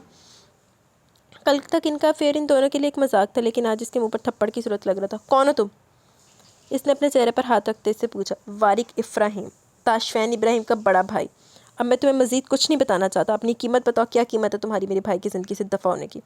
1 करोड़, 2 करोड़, 10 करोड़, बताओ इसकी ज़िंदगी से दफ़ा होने की क्या लोगे? तुम होते कौन हो मेरी दोस्ती को पैसों में तोलने वाले? तुम्हें क्या लगता है हमारी दोस्ती पैसों की मोहताज है? तुम्हारे पैसों पर मायरा थूकती भी नहीं है। जाओ जाकर इन पैसों से किसी कोठे वाले की ज़िंदगी सवारो जो तुम्हारे साथ रंगरलियाँ मनाती होगी। मायरा खान तुम जैसी नीच नहीं है जो पैसों में अपनी दोस्ती को तोल दे। वो इतने गुस्से से फनकारी के वारिक का हाथ एक दफ़ा फिर से उठा, लेकिन इस दफ़ा फिज़ा में मोहल्लक हो गया। अपने बाप की जगीर समझ के रखा गया जो तुम मारते जाओगे, मैं खामोशी से सहती जाऊँगी। अगर ताशफिन को पता चल गया ना कि तुम मुझे यहाँ अगवा करके लाए तो मोहब्बत तुमसे वैसे भी नहीं करता, सारी ज़िंदगी शक्ल भी नहीं देखेगा तुम्हारी। बाप तो वैसे भी तड़प रहा है तुम लोगों का। वो एक लम्हे में इस पर जाहिर करके कि वो इनके निजी मामलात के बारे में सब कुछ जानती है। इससे पहले वो कुछ कहता है इसका फ़ोन बजने लगा। वो अपना मोबाइल ले तेज़ी से बाहर निकला, जबकि मायरा दरवाजे तक इसके साथ है, लेकिन दरवाजे इसने सख्ती से बंद कर दिया। वो पाँव पटक कर रह गए। आज मायरा ने इसे बहुत तकलीफ दी थी। क्या कुछ नहीं करा था वो मायरा के लिए? कभी एक की मिन्नत, कभी दूसरे की मिन्नत है, और मायरा कितनी आसानी से सब कुछ छोड़कर चलेगी सिर्फ लोगों की बातों में आकर। लोगों के कहने से कौन सा इनके रिश्ते पर कोई दाग लग जाता है या फिर वो गलत हो जाते हैं? वो सही थे तो दूसरों की परवाह क्यों करनी? लेकिन मायरा ने सब कुछ छोड़कर इसे बताया कि इसके नज़दीक लोगों की बातें अहमियत रखती है। इससे ज़्यादा इसकी दोस्ती से ज़्यादा लोगों की बातों से डरती है। मायरा ने आज पहली बार इसे तकलीफ पहुंचाई। इसकी वो दोस्त जो इसके हर दर्द में इसकी साथी थी, लोगों की बातों में आकर इसका साथ छोड़ गई। मायरा जहाँ भी जाए इसकी दुआएं इसके साथ थी। अल्लाह पाक कामयाबी इसके मुकद्दर में लिखते, लेकिन इसने इसे तकलीफ पहुंचाई थी। वो इतनी आसानी से इसे माफ़ करने वाला नहीं था। वो इसके लिए इतना कुछ करना चाहता था। वो अपनी कामयाबी कभी इसके बिना ना मनाता, लेकिन वो इसे छोड़कर चली गई। वो लड़की जो मायरा को बातें सुना कर गई थी वो भी फेल हो गई। इसे भी एक किरदार नहीं मिला। और गुस्से में ताशफिन ने रोज़ से कहा कि इस किरदार को फिल्म से काट दो, और रोज़ ने फ़ौरन इसकी बात मानते हुए सारे ऑडिशंस कैंसिल कर दिए। वो एक गैर ज़रूरी किरदार से सही, मगर मायरा को किसी न किसी तरीके से किसी बड़े बैनर के नीचे से लॉन्च करना चाहता था। अगर वो यहाँ से लॉन्च हो जाती तो यकीनन इसे कोई ना कोई बड़ी फिल्म मिल जाती। मायरा अगर दूसरी दफ़ा भी अपने डायलॉग भूल जाती तो इसे तीसरा मौका दिलवाता, अगर तीसरी दफ़ा भूल जाती तो इसे चौथा मौका दिलवाता, लेकिन वो अपनी दोस्त को इस तरह से छोड़कर कभी नहीं जाता। वो इसकी कामयाबी के लिए रोज़ से बार बार मौका मांगता, वो बार बार इसके लिए कोशिश करता, लेकिन मायरा सिर्फ लोगों की बातों की वजह से इसे छोड़ गई, और यही चीज़ इसे तकलीफ देगी थी। आज मायरा इसे नहीं बल्कि इसकी दोस्ती को छोड़ कर गई थी। इसे सच में इसकी परवाह नहीं थी। वो बहुत गुस्से में घर वापस आकर यहाँ इसकी बीवी ना होती तो इसका नाजुक लम्हे से इसे नसीब ना होता, तो यकीन वो कुछ कर बैठता। वो गुस्से में अक्सर खुद को ही नुकसान पहुंचाता था, लेकिन आज इसका दर्द बांटने के लिए, इसकी तकलीफ दूर करने के लिए इसकी जीवन साथी इसके साथ थी। वो खामोशी से इसे अपने साथ लगाए कब से इसका चेहरा देख रहा था। वो बहुत मासूम थी, इतनी मासूम कि वो जब जब इसे देखता है इसे नए सिरे से मोहब्बत कर बैठता। इतने थोड़े से अरसे में इसके इतने करीब आ चुकी थी, कोई इसकी इतनी खास हो चुकी थी कि शायद अब इसके बिना वो सांस भी नहीं ले पाता था। क्या मोहब्बत में कोई इतना खास हो जाता है कि इसके बिना इंसान अपने वजूद का तसव्वुर भी नहीं कर पाता? वो इसके लबों को नरमी से छूते हुए इसे सख्ती से अपनी पनाहों में कैद कर चुका था। वो ज़रा सा कसमस आई, लेकिन इसने इसे अपनी कैद से आज़ाद नहीं किया, क्योंकि वो चाहता था वो इसकी कैद की आदी हो जाए। वो चाहता था कि वो भी इसके बिना इतनी बेचैन रहे जितना वो रहता है। वो इससे मोहब्बत करती थी, ये बात तो वो समझ गया था, लेकिन वो इसे अपना आदी बनाना चाहता था। तुम्हें यकीन है वारिक वो लड़की पैसे लेने के बाद हमारे ताशफिन का पीछा छोड़ देगी? क्या तुम गारंटी से कह सकते हो पैसे लेने के बाद ताशफिन से रब्ता ख़त्म कर देगी, इससे मिलना बंद कर देगी? ऐसा कुछ भी नहीं होने वाला। अगर ये जानकर के ताशफिन एक शादीशुदा आदमी इसके घर पर इसकी बीवी की मौजूदगी में जाकर रह सकती है, तुम कैसे कह सकते हो कि वो सिर्फ पैसे से इसका पीछा छोड़ देगी? अगर अपनी बहन की शादीशुदा ज़िंदगी बचाने के लिए कुछ कर ही रहे हो, तो कुछ ऐसा करो कि वो लड़की कभी ताशफिन से वापस रब्ता ना कर सके। तुम इस लड़की को कोई ऐसी ऑफ़र दो कि वो ताशफिन को छोड़ने पर मजबूर हो जाए। वो खुद ब खुद हमारे ताशफिन की ज़िंदगी से निकल जाएगी। इब्राहिम साहब कुछ बड़ा सोच रहे थे, जबकि वारिक बहुत कोशिश के बावजूद भी ऐसा कुछ नहीं सोच पा रहा था जिससे वो लड़की हमेशा के लिए ताशफिन की ज़िंदगी से निकल जाए। तो बाबा आप बताएं कि मैं क्या करूं? मेरे ख्याल में हमें इसे इस जगह से गायब करवा देना चाहिए। मैं इसे किसी और मुल्क भेज देता हूँ और वहाँ पर इसकी लाइफ सेट कर देता हूँ। हमें कम से कम इसे इतना पैसा देना होगा वो कभी दोबारा ताशफिन की तरफ ना हो सके। तुम्हें लगता है वो पैसे के लिए कुछ करिए? नहीं वारिक, ताशफिन के पास कुछ भी नहीं है, कुछ भी नहीं। वो खुद एक मामूली सी नौकरी करता। तुम्हें लगता है कि वो ताशफिन के साथ इसके पैसे की वजह से? मुझे नहीं लगता। वो किसी और चीज़ की वजह से ताशफिन के साथ है। इसे अंदाज़ा भी नहीं कि ताशफिन के पास दौलत या जायदाद है। बाबा ने पुरसकून अंदाज में बताया। वारिक को हैरत हुई। बाबा अगर ऐसी बात हो तो फिर भला वो इसके साथ क्यों है? कहीं वो सचमुच में ताशफिन से मोहब्बत तो नहीं करती? ये सोचते हुए इसके दिल को अजीब से एहसास हुआ। वो किसी की मोहब्बत में दीवार नहीं बन सकता था। अगर वो सच में एक दूसरे से मोहब्बत करते थे तो फिर दीवार तो तनाविश थी। मैं नहीं जानता, लेकिन ये मोहब्बत हो भी सकती है। इब्राहिम साहब काफ़ी देर के बाद बोले। हाँ बाबा, हो सकता है वो सच में ताशफिन से मोहब्बत करती, लेकिन इसे ये हक़ किसने दिया? इसे एक शादीशुदा मर्द से मोहब्बत करने का हक़ हासिल नहीं है। और वो कहती है वो ताशफिन के बारे में सब कुछ जानते हो, इसके ज़ाती मामलात से बाखबर है, तो इसे ये भी पता होगा कि ताशफिन का निकाह हो चुका है, इसकी बीवी इसके साथ इसके फ्लैट में रह रही है, तो फिर वो क्यों इन दोनों के बीच में आ रही है? मोहब्बत अपनी जगह, लेकिन इज़्ज़त नफ्स भी तो कोई चीज़ है। क्या इस लड़की में इतनी अक्ल नहीं कि वो शादीशुदा आदमी का पीछा अपने आप छोड़ दे? वो क्यों वहाँ ताशफिन के घर में रहकर हमारी तनाविश को तकलीफ दे रही है? इसकी वजह से मैं अपनी बहन की आंखों में आंसू देख कर आऊँ और अपनी बहन के एक एक आंसू का हिसाब लूँगा इस लड़की से। वो बेहद गुस्से से बोला था। तुम्हें जो भी करना करो वारिद, लेकिन इस लड़की को तनाविश की ज़िंदगी से बहुत दूर कर दो। वो कभी भी ज़िंदगी में ताशफिन से रब्ता ना कर सके। हमारे बच्चों की खुशी में बस यही एक दीवार है, इसे हटा दो। इसे इतना पैसा दो वो कभी ताशफिन की तरफ मुड़कर भी न देखे। बाबा ने कहते फ़ोन बंद कर दिया। अब आगे क्या करना था, ये जिम्मेदारी वारिक की थी। देखो वारिक साहब की कर दे हूँ की चाने चाड़ देने। इसकी आंख आज फिर से इसके फ़ोन के अलार्म से खुली। वो झूठ बोलती थी कि अजान की आवाज़ के साथ इसकी आंख खुल जाती है। 2 दिन से इसकी आंख तो अजान की आवाज़ के साथ ही नहीं खुल पा रही थी। या शायद इसकी पनाह में इसकी बीवी को भी इसके जैसा सुकून मिलता था। सॉरी जान, नमाज़ पहले तुम्हें उठना होगा। वो मुस्कुराते हुए इसके कान पर झुका, लेकिन वो टस से मस नहीं हुई। उठो लड़की, नमाज़ पढ़ लो, वो इसके कंधे को हिलाते हुए बोला। इसने नोट किया नमाज के वक्त भी अभी कम अज़ कम आधे घंटे का फ़र्क था। वो इतनी जल्दी शायद अलार्म इसलिए लगाती थी ताकि सही तरह से जाग सके। इसने तीसरी दफ़ा इसके फ़ोन पर अलार्म बंद करते से जगाना चाहता, वो करवट दूसरी तरफ फेर गई। इसका दूर होने से बुरा लगा। वो इसे दूर क्यों जा रही थी? अगर इसका हाथ इसके गिर्द थमाइला होता तो शायद इससे फासले पर हो चुकी होती। इसने एक झटके से इसे अपने करीब किया। इसकी कमर इसके सीने से जा लगी। दूर जाए बिना भी तो नखरे दिखा सकती हो ना। वो इसकी गर्दन पर अपने लब रखते हुए अपने दुश्मन जान को देखने लगा। इसका दीदार तो वो काफ़ी दिन से करना चाहता था, आज तो इसे बिल्कुल बख्शने के मूड में नहीं था। अचानक इस पर झुकते इसने अपने लब रख दिया। अंदाज में शिद्दत दी और वो जानता था ये बेहतरीन तरीका था अपनी जान को जगाने का, और ये बेहतरीन तरीका साबित भी हुआ। इसकी शिद्दत रहते इसकी आंखों जल्दी खुल गई और वो मज़ाहमत करने की नाकाम कोशिश कर रही थी। ताशफिन प्लीज़, दर्द हो रहा है, वो रोहानसी आवाज़ में बोली थी। और मुझे गुस्सा आ रहा है इस पर। ये बहुत गलत जगह, ये मुझे बिल्कुल पसंद नहीं। वो मज़ीद शिद्दत दिखाते हुए इस पर अपने दांत काट चुका था। इस दफ़ा बस की थी। अब बहुत बुरे, बहुत जालिम। वो इससे दूर होने की कोशिश में नाकाम होते हुए बोली। हाँ ये और बहुत अच्छा है। हाँ और ये बहुत अच्छा है ना, तुम मुझसे बचाने की कोशिश कर रही हो। वो एक झटके से इसे सीधा करता अपने बेहद नज़दीक करके। वो मासूम है, बेज़ुबान, कुछ समझने की सलाहियत नहीं रखता, लेकिन आप तो समझदार है ना, क्यों इस मासूम पर बेजा जुल्म करते हैं? वो सोचे समझे बिना बोली थी और इसकी हमायत में बोलने से जहर लग रहा था। लो, तुम मेरे सामने मेरे दुश्मन के बारे में बात कर रही हो। वो मासूम है, मैं चिल्ला दूँ? वो गुस्से से उठकर बैठ गया और इसे एक झटके में बिठा चुका था। वो पहली बार इसे इस तरह लड़ने झगड़ने पर आई थी, वो भी इस दिल की वजह से जिसे बिल्कुल पसंद नहीं था। हाँ आप चिल्ला दे, बहुत जालिम है आप, अभी तक दर्द हो रहा है। वो बेसाख्ता अपनी गर्दन के पीछे हाथ रखते हुए बोली। इसे मत छुओ, मुझे जलन होती है। इसका हाथ अपने हाथ में लेते हुए मासूमाना लहजे में बोला। किससे जलन होती है? वो हैरत से आंखें खोले हुए पूछ रही थी। इसी तुम्हारे इस दिल से, मुझे नहीं पसंद, और ऊपर से तुमने इसको। मैंने कुछ भी नहीं किया, ये अपने आप आए मेरे जिस्म पर और तुमने आने दिए। वो इसकी बात काटते बोला। मुझसे पूछकर थोड़ी ना आए थे कि मैं कह रही थी भाई साहब आप ना आए, मेरे शौहर को आपसे जलन होती है। वो इसकी अजीबोगरीब बातों को समझ नहीं पा रही थी। वो एक दिल से जेलस था। अगर तुमसे पूछकर भी आते ना, तुम भी अपनी खूबसूरती बढ़ाने के लिए कह देती एक यहाँ पर भी हो जाए तो कमाल हो जाए। उसकी आंख के ऊपर उंगली रखते हुए बोला। जब अगले लम्हे इसका चेहरा अपने करीब करके देखने लगा। यहाँ भी है, वो इसे घूरते हुए बोला। हाँ बिल्कुल, ज़रा गौर से देखें तो नज़र आएगा, वो किसी मुजरिम की तरह बोली। लेकिन वो मुस्कुराते हुए इसकी आंख पर अपने लब रखते इसे चूम गया। ये मासूम है, शायद इसे वो पसंद आ गया था। तो वो बेचारा कौन सा एक शैतान है, इसने फिर से इसकी हमायत में कुछ बोलना चाहा। जब इसने इसे घूर कर देखा, वो मेरे होंठों को तुम्हारे बदन की नरमाहट महसूस करने से रोकता है, इसने वजह दी थी। इतना छोटा सा, बस चुप, अब इसकी हमायत में एक लफ्ज़ भी मत बोलना, बुरा लगता है मुझे। लेकिन ये मेरा फेवरेट है, वो इसके होंठ के ऊपर मौजूद दिल को अपने अंगूठे से छूते बोला। ये क्या आसमान से उतरा है, वो इसे घूरते बोली। जैसा भी है ये कमाल है, ये मेरा फेवरेट है, इसके खिलाफ मैं कुछ नहीं सुनूंगा। वो कहते हुए इसके लबों को एक ही लम्हे में 3-4 दफ़ा चूम चुका था, और इस दफ़ा इसका इरादा इसे इसके होश ठिकाने लगाने का था। जब अचानक की फिर से इसके मोबाइल में अलार्म बजने लगा। नमाज, इसने दांतों की नुमाइश करते हुए कहा। इसके मासूमाना अंदाज पर मुस्कुरा दिया। आप भी पढ़ेंगे ना? इसे पीछे होते हुए देखकर इसने पूछा। हाँ, तो क्या जन्नत में अकेले जाने का इरादा है? वो उठते हुए बोला, जिस पर इसने ज़ोर शोर से नफ़ी में सर हिलाया। पहले बेवजह दिल पर बहस करके इसे बहुत मज़ा आ रहा था, अब एक और टॉपिक छेड़ चुका था। इससे बातें करना, इसके साथ वक्त गुजारना, इसकी आवाज़ सुनना और इसके साथ अपने रब के हजूर सजदे में झुकना, इससे हसीन सुबह इसकी हो ही नहीं सकती थी। इसने मुस्कुराते हुए इसके सामने अपना हाथ फैलाया, जिस पर इसने बखुशी अपना हाथ रख दिया था। खोलो दरवाज़ा, मुझे यहाँ से जाने तो। मैंने क्या बिगाड़ा तुम्हारा? क्यों मुझे यहाँ कैद करके रखा है? 2 घंटे से ज़्यादा वक्त गुजर गया था इसे यहाँ कैद हुए। वो इसे खोल ही नहीं रहा था। न जाने वो इसकी कौन सी दुश्मनी निभा रहा था। वो जानती थी कि ताशफैन की फैमिली से काफ़ी ज़्यादा नाराज़ है, कोई गर्लफ्रेंड रखता है, इसलिए ताशफैन ने सिर्फ अपनी जारी तोड़ने के लिए झूठ बोला था। इस झूठ में इसने इसे भी शामिल किया। कल के वो सिर्फ एक मजाक था, लेकिन आज वो मजाक इसके गले पड़ गया। इसे किसी भी तरह ताशफैन से रब्ता करना था, वरना बाद में न जाने आदमी से कितना जलील करता। अभी तो वो आदमी न जाने कहाँ चला गया था। वो ताशफैन का बड़ा भाई था, ये बात इसे आज ही पता चली, क्योंकि ताशफैन ने कभी इसे अपने बड़े भाई के बारे में कुछ भी नहीं बताया था। ये तो वो जानती थी कि इसकी फैमिली पाकिस्तान में, जबकि इसकी मदर यहीं पर रहती है और अपनी शादीशुदा ज़िंदगी में मसरूफ़ है। इसका मोबाइल वहीं पर ट्रेन में गिर गया, और वरना वो किसी भी तरह ताशफैन से रब्ता कर लेती और इसे इसके भाई का कारनामा सुना दी। इसके बाद ताशफैन इसका क्या हाल करती तो खुद भी नहीं जानती थी, लेकिन वो ताशफैन से रब्ता कैसे करे, ये सोच सोच कर पागल हो रही थी। ये खाली कमरा इसको काटने को दौड़ रहा था।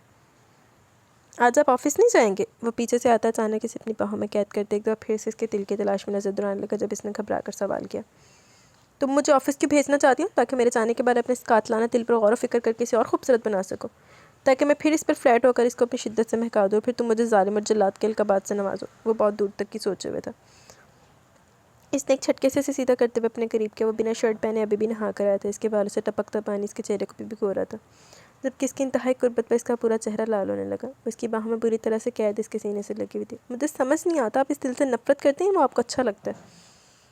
इसके सीने पर हाथ रखते इसने इसे दूर करना चाहा, हालांकि दूसरी तरफ चूल्हे पर रखी अपनी चाय पर दी। तुमसे या तुम्हारी किसी भी चीज़ से नफरत नहीं कर सकता, और ये तो तुम्हारे जिस्म का हिस्सा, इससे नफरत करूँगा तो कहाँ जाऊँगा? बस डर है कि कहीं मुझे इससे तुमसे ज़्यादा मोहब्बत ना हो जाए। मेरी रातों की नींद उड़ाने लगा, मुझे सुकून ही लेने देता, मैं इसे फना कर दूंगा। धमकी में बेशुमार चाहती। आप ऑफिस जाए ना प्लीज़। इसने एक बार फिर से पीछे की तरफ देखते हुए इल्तिजा की, जब इसने आगे बढ़कर हाथ बढ़ाकर चूल्हे का बटन बंद कर दिया। इस चाय के चक्कर में तुम्हारा ध्यान मुझसे हट रहा है, और यकीन मानो मुझे चीज़ बहुत बुरी लगती है। इसने इसका चेहरा थामते हुए से सामने किया। अब तैयार? वो कुछ बोलना चाहती थी, जब अचानक वो इसके लबों को अपनी कैद में ले गए। मेरी कुर्बत में रहकर तुम्हें एक फ़ायदा होगा, इन लबों को कभी सुर्खी की कमी महसूस नहीं होगी। वो शिद्दत से कहते एक बार फिर से इसके लबों को अपने लबों की कैद में ले गए। जब इसका फ़ोन बजने लगा। शुक्र, इसने पीछे हटते हुए दिल में कहना चाहा, लेकिन अचानक कैसे इसकी आवाज़ तेज़ हो गई, वैसे घूर कर रह गया, और इसकी खुई बता रही थी वैसे बख्शने वाला नहीं है। इसने दांत दिखाते अपनी गलती का उजाला करना चाहा। ओए होए, पूरी पास गई। जबकि फ़ोन अटेंड करता मुंह पर थमकी अमेज़ अंदाज में हाथ फेरते वहाँ से निकल गया। या अल्लाह जी, ऑफिस में किसी ने बुला लियो, इनका जाना बहुत ज़रूरी है, ये भी निकल जाए। इसने दोनों हाथ ऊपर करते हुए दुआ मांगी। जब अचानक इसे कल सुबह वाली दुआ याद आई। अल्लाह जी, क्या आपने कल मेरी दुआ को इतना सीरियस ले लिया कि मायरा को हम दोनों के बीच से निकाल कर यहाँ से भेज दिया? क्या आपने मायरा को मेरी दुआ की वजह से यहाँ से भेजा? वो आसमान की तरफ देखते हुए इसे गिल्ट सा महसूस हुआ। या अल्लाह, वो जहाँ भी हो, आप इन्हें अपने हिफ्ज़ मान में रखिएगा और इनके लिए वो करें जिनके हक़ में बेहतर हो। इसने दिल से इसके लिए दुआ की थी। कमरे का दरवाज़ा खोलो, मगरूनाना अंदाज में चलते इसके सामने। मुच्छड़ कहेंगे, बस बहुत बर्दाश्त कर लिया मैंने, मैं 1 मिनट भी यहाँ नहीं रहूँगी। वो गुस्से से धक्का देते बाहर की तरफ जाने लगे, जब अचानक इसने इसका हाथ थाम के इसे पीछे दीवार के साथ पिन किया। यहाँ से तुम तब तक नहीं जा सकती जब तक मुझे यकीन नहीं हो जाता कि तुम मेरे भाई की ज़िंदगी में दोबारा नहीं आओगी। क्यों नहीं जाऊँगी? मैं जाऊँगी, और मैं इसे बताऊँगी तुम्हारे काले करतूत। मैं इसे बताऊँगी तुमने मेरे साथ क्या किया, और फिर देखना वो तुम्हारे साथ क्या करता है। अपने अंजाम के लिए तैयार हो जाओ, क्योंकि अब ये बात सिर्फ ताशफैन तक नहीं जाएगी, बल्कि पुलिस में जाऊँगी और तुम्हारे खिलाफ रिपोर्ट करवाऊँगी। वो गुस्से से बेहाल होते हुए बोली, जब वो तंजी अंदाज में मुस्कुराए। नहीं, ना तो तुम ताशफैन के पास जाओगी और ना ही अब तुम पुलिस के पास जाओगी, बल्कि अब तुम मेरे साथ पाकिस्तान चलोगे। हाँ, क्योंकि अब ये मेरी ज़िद है कि मैं तुम्हें कभी ज़िंदगी में ताशफैन के सामने नहीं जाने दूँगा। और वारिक इब्राहिम अपनी ज़िद का कितना पक्का है कि तुम्हें वक्त रहते एहसास हो जाएगा। तैयार हो जाओ, 15 मिनट में मौलवी साहब आने वाले। हमारा निकाह होगा, क्योंकि तुम चाहे जो भी हो, लेकिन वारिक इब्राहिम कभी अपनी ज़ात पर दाग नहीं लगने देगा। इसलिए तुम जैसी घटिया लड़की को मैं अपने निकाह में ले रहा हूँ। तुम्हारी फैमिली तो है नहीं जिनकी मौजूदगी में निकाह होना ज़रूरी हो, तो मेरा कज़न ब्रदर दानियाल तुम्हारे भाई का फरीज़ा सर अंजाम देगा, या फिर ताशफैन को बुलाऊँ तुम्हारे निकाहनामे पर वारिस की हैसियत से? तंज़ी अंदाज में मुस्कुराया जब इसने अचानक इसके मुंह पर अपने हाथ की पूरी कुव्वत से मारना चाहा, लेकिन इसका हाथ बीच में अपनी सख्त पकड़ में ले गया। ऐसी कोई गलती मत करो जिसकी वजह से तुम्हें सारी ज़िंदगी पछताना पड़े। तुमसे निकाह का ना तो कोई शौक़ है और ना ही तुम जैसी घटिया और नीच लड़की किरदार की लड़की को मैं अपनी ज़िंदगी में शामिल कर सकता हूँ। लेकिन यहाँ बात मेरे भाई बहन की खुशियों की है और मैं इनकी खुशियों के लिए किसी भी हद तक जा सकता हूँ। वो एक झटके में इसका बाजू पीछे धकेलते हुए कमरे से बाहर निकल गया, जबकि एक बार फिर से पूरी शिद्दत से दरवाज़ा बजाने लगी, लेकिन बेसुध। ना बीबी सच दस रही, ना उन्हें कोई सच जानने की कोशिश की थी। चलो फिर करो निकाह तो लै जाओ नाल। मैं ये निकाह नहीं करूँगी, चाहे कुछ भी हो जाए, मैं तुमसे निकाह नहीं करूँगी। तुम होते कौन है मेरी ज़िंदगी का फ़ैसला करने वाले? समझ के रखा तुमने मुझे। ये मत सोचना मैं तुमसे हार जाऊँगी। मैं पुलिस में जाकर बिगाड़ दी तो मेरा नाम भी मायरा खान नहीं। वो गुस्से से पागल हो रही थी जब डैनी दरवाज़ा खोलकर अंदर आया था। भाभी जी ये कपड़े पहन लीजिए, आपका निकाह है। मौलवी साहब बाहर आ चुके हैं। वो इसकी हालत से लुत्फ़अंदोज़ हो रहा था। चंडा चूड़ा ना खा लियो देखो। तुम वही हो ना जिसने ट्रेन में मुझे बेहोश किया था? वैसे पहचान चुकी थी, जबकि डैनी कंधे उचकाकर हाँ में सर हिलाकर जैसे कोई फ़खरिया काम सर अंजाम दियो। मैं तुम्हें जान से मार डालूंगी। अब गुस्से से पपली शेरनी बनी इसकी तरफ बढ़ रही थी। भाभी जी कपड़े बदल लीजिए, वरना मेरी जान का तो पता नहीं, लेकिन आपकी जान मुश्किल में ज़रूर आ जाएगी। कपड़े पहनकर फारिक भाई तुम्हें बाहर नहीं लेकर जाएंगे पहना कर। अल्लाह अल्लाह, मैं तुम्हें इज़्ज़त दे रहा हूँ जो मेरे भाई बहन का घर पर बात करने वाली थी। तुम्हें तरस नहीं आया इस मासूम लड़की पर? कितनी प्यारी हो, हर किसी से प्यार करती है, हर किसी से कितनी इज्जत और एहतराम से बात करती है। तुम्हें इनका घर पर बात करने वाली थी। इसे तनाविश का सोचकर इस लड़की पर और गुस्सा है। शट अप यू इडियट, मैं कुछ भी नहीं करने वाली थी। ताशफन के साथ हमारा कोई अफेयर नहीं। अगर यकीन ना है तो इसे फ़ोन करके पूछ लो। देखो प्लीज़ मेरा यकीन करो, मेरा ताशफन के साथ सिर्फ एक ताल्लुक है और वो दोस्ती का। ताशफन ने झूठ कहा था ताकि इसे तनाविश को अपने साथ यहाँ न लाना पड़े, लेकिन वहाँ जाकर सब कुछ उल्टा हो गया। देखो प्लीज़ मेरी मदद करो, पागल आदमी सच में निकाह के चक्कर में पड़ गया। इसने अपने दिमाग पर जोर डालकर यही सोचा कि वो हकीकत बता दे ताशफन के साथ जो भी होता है, लेकिन वो क्यों बेकार में अपनी ज़िंदगी बर्बाद करी थी, वो भी एक अनजान सनकी आदमी के साथ। इस आदमी को अपने शौहर के रूप में सोचते भी इसे चक्कर से आ रहे थे।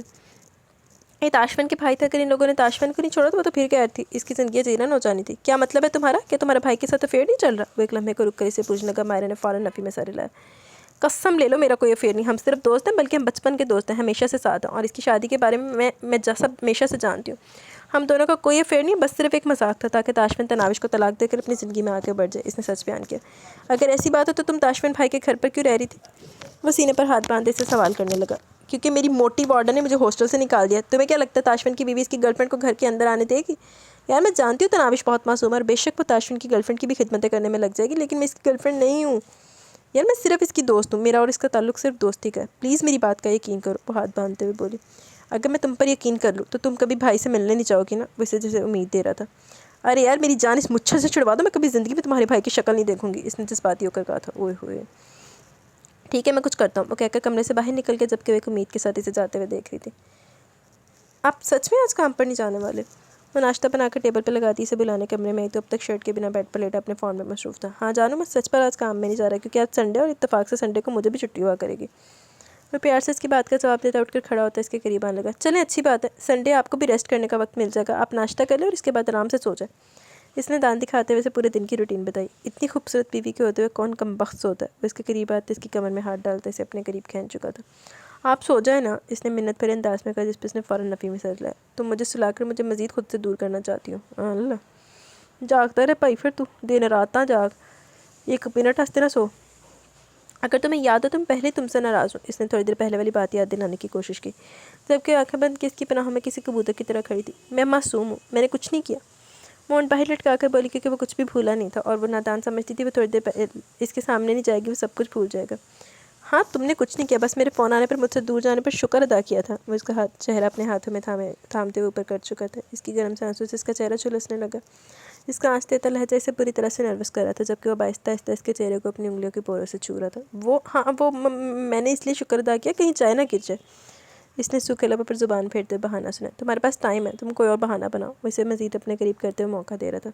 बहाना नहीं, मुझे आपको एक बात बतानी थी। आप शर्ट पहन कर आए, बहुत ज़रूरी बात है। इसने अचानक कुछ याद आने पर कहा। क्यों? शर्ट के साथ के मेरे कान जुड़े जो बिना शर्ट के मुझे सुनाई नहीं देगा। वो इससे दूर होने के लिए पट तोड़ ली थी। इसे अपने करीब घसीट कर वैसे देखते हुए बोला, कान नहीं लगे तो क्या सारा दिन यूँ ही नंगे घूमकर अपनी बॉडी की नुमाइश करेंगे? प्लीज़ पहन लीजिए शर्ट, क्या जाएगा? उल्टा इस मासूम को आपकी बॉडी पर ज़ेबतन होने का शर्फ हासिल हो जाएगा। वो खमदार पलकों की झालर उठाते इल्तिजाइया लहजे में बोली, लेकिन इसका शर्माना घबराने से मज़ा दे रहा था। वेरी बैड बीवी, तुम्हें अपने शौहर से ज़्यादा इसके शर्ट की परवाह। वो घूरी देते हुए बोला तो इसे देख कर रहेगी, मतलब इस अब बेजान कपड़े से भी इसकी जलसी शुरू होने वाली थी। मुझे ना कुछ ज़रूरी चीज़ें लेनी है, आप जल्दी से नाश्ता करें, हमने बाज़ार जाना है। शुक्र आपको आज छुट्टी है, वरना बहुत मुश्किल हो जाती। इसके हाथों का हसार खोलते बाहर निकल गए। जबकि वो तो इसकी जल्दबाजी को देख कर रह गए। वापस आओ मेरे पास, वो पीछे से हुक्म देते बोला, लेकिन इसने कहा नहीं आना, हमने जाना है, जल्दी से नाश्ता करें। ताशवन, उफ़ कितने काम है मुझे, मसरूफ़ अंदाज में कहते बाहर आ गए। जबकि वो तो इसके नखरे देख कर सच में हैरान रह गया। चल कोई नहीं, जाके शॉपिंग करके आओ, नहीं तो तू तो कुड़ी खा जानी सी अज एक छुट्टी दे विच। दानियल बाहर आया तो बाहर कोई 8-9 लोग बैठे थे। ये सब लोग आज के इसके निकाह के गवाह के तौर पर यहाँ आए थे। इसने इशारे से वारिक को बाहर बुलाया। बस सब लोग से एक्सक्यूज़ करके एक तरफ आकर इसकी बात सुनने लगा। भाई मुझे लगता है हमें गलत फहमी हुई है। इस लड़की का ताशवन भाई के साथ कोई अफेयर नहीं, बल्कि सिर्फ और सिर्फ इनकी दोस्त है। और ये कह रही है कि अगर इसे यहाँ से जाने दिया तो कभी ताशवन भाई से मिलने नहीं जाएगी। मेरे ख्याल में आपको भी कोई ज़रूरत नहीं इस फजूल लड़की के साथ अपनी ज़िंदगी पर कोई रिस्क लेने की। इसे दफ़ा करें। मुझे नहीं लगता ये ताशवन भाई से मिलेगी। ये अभी से काफ़ी ज़्यादा खौफज़दा हो गया। इसका कोई अफेयर भी नहीं है, हमें गलत फहमी हुई है, डैनी ने इसे समझाते हुए कहा, जबकि वो इसकी बातों पर मुस्कुरा रहा था। इतनी जल्दी इसने तुम्हें शीशे में उतार लिया? दानियल तुम सचमुच में बच्चे हो। तुम्हें लगता है कि लड़की सच बोल रही है? तुम इसकी किसी भी एक बात पर भी यकीन कर सकते हो? इसने कह दिया वो ताशवन की गर्लफ्रेंड नहीं है, तुमने मान लिया तो हुए ना तुम बेवकूफ़। झूठ बोल रही है ये लड़की यहाँ से जाने के लिए, और यहाँ से तो मैं इसे जाने नहीं दूंगा। अब तो ये पाकिस्तान ही जाएगी मेरे साथ। वो इसे देखते हुए बोला तो डैनी ने कुछ कहना चाहा। मौलवी साहब इनके पास आ रुके। जनाब ने कहा कि रस्म अदा कीजिए, मुझे एक और जगह भी निकाह पढ़वाने जाना। मौलवी साहब के अल्फाज पर वहाँ सर हिलाकर खुद मायरा के कमरे की तरफ जाने लगा, जबकि डैनी मेहमान वाले कमरे में आ गया था। तुमने लेना क्या था लड़की, बताओ मुझे। वो तकरीबन आधे घंटे से कभी इधर हो रहे थे। इसने तो सिर्फ चंद एक सब्जियों के अलावा कुछ नहीं खरीदा था। बहुत कुछ खरीदना था, घर का सामान खत्म हो रहा था तो वही सब लेना था। इसने कोशिश तो बहुत की थी कोई बहाना बनाने के लिए, लेकिन वक्त पर कोई भी जेहन में नहीं आ रहा था। ये सारा सामान जो तुमने ख़रीदा ना जान, वो मैं परसों शाम को लेकर आया था। इसने याद करवाया। हाँ वो ख़त्म हो गया था, इसने यकीन दिलाने वाले अंदाज में कहा। बड़ी जल्दी ख़त्म हो गया, तुमने मुझे बताया क्यों नहीं? वो इसे घूरते हुए बोला। झूठ बोलते हुए इसके माथे पर पसीना आ जाता, तो यहाँ तो इसकी चोरी भी पकड़ चुका था। अभी आते हुए तो इसने सारा सामान चेक किया था। मैं झूठ बोल रही हूँ? मैं झूठ बोल रही हूँ। इसने होंठ लटका कर एतराफ़ जुर्म किया। मुझे पता है जान, वो सर हिलाकर बोला। वो ना मेरा दिल कर रहा था घूमने फिरने को। इसने प्यारी सी मुस्कान के साथ कहा, और यहाँ वो पिघल गया। हाँ तो तुम्हारा घूमने फिरने को दिल कर रहा था तो हम दोनों खूब घूम फिर कर शाम को घर वापस आएंगे। लेकिन ये जो इतने दांत निकाली हो ना, ये बंद करो। ये डिम्पल्स तो मुझे रात को बेडरूम में दिखा सकती हूँ, मैं इनाम दूंगा। मुझे टोकते हुए बोला तो इसने मुँह बना लिया। क्या मतलब है, मैं हंस भी नहीं सकती? पूरा हंसी हुई थी। यार तुम्हारी ये दिलकश डिम्पल्स देख कर ना हर कोई तुम्हारे चेहरे की तरफ देखेगा और फिर मुझे जलन होगी। इसकी बात काटते हुए बोली, जिस पर इसने आंखों को हल्की सी जंबिश दी। बहुत ही ज़ालिम इंसान है आप मेरी हंसी पर पाबंदियाँ लगाते हैं। वो मुँह लटकाए बोली। इसके इस मासूमाना नखरे इसके दिल के सारे तार छेड़ चुके थे। अच्छा ठीक है यार, हंसो जितना हंसना चाहती हो। इसने खुली इजाज़त दी। लोग देखेंगे तो? वो सवालिया अंदाज में बोली। लोग देखेंगे तो तुम्हारा शौहर लोगों को देख लेगा। वो अपने कसरती बाजू के फूले हुए डोले पर इशारा करते बोला तो इसको हंसी आ गई, जबकि उसकी हंसी को नज़ार होने वाले अंदाज में देखते इसके डिम्पल पर अपने लब रखे।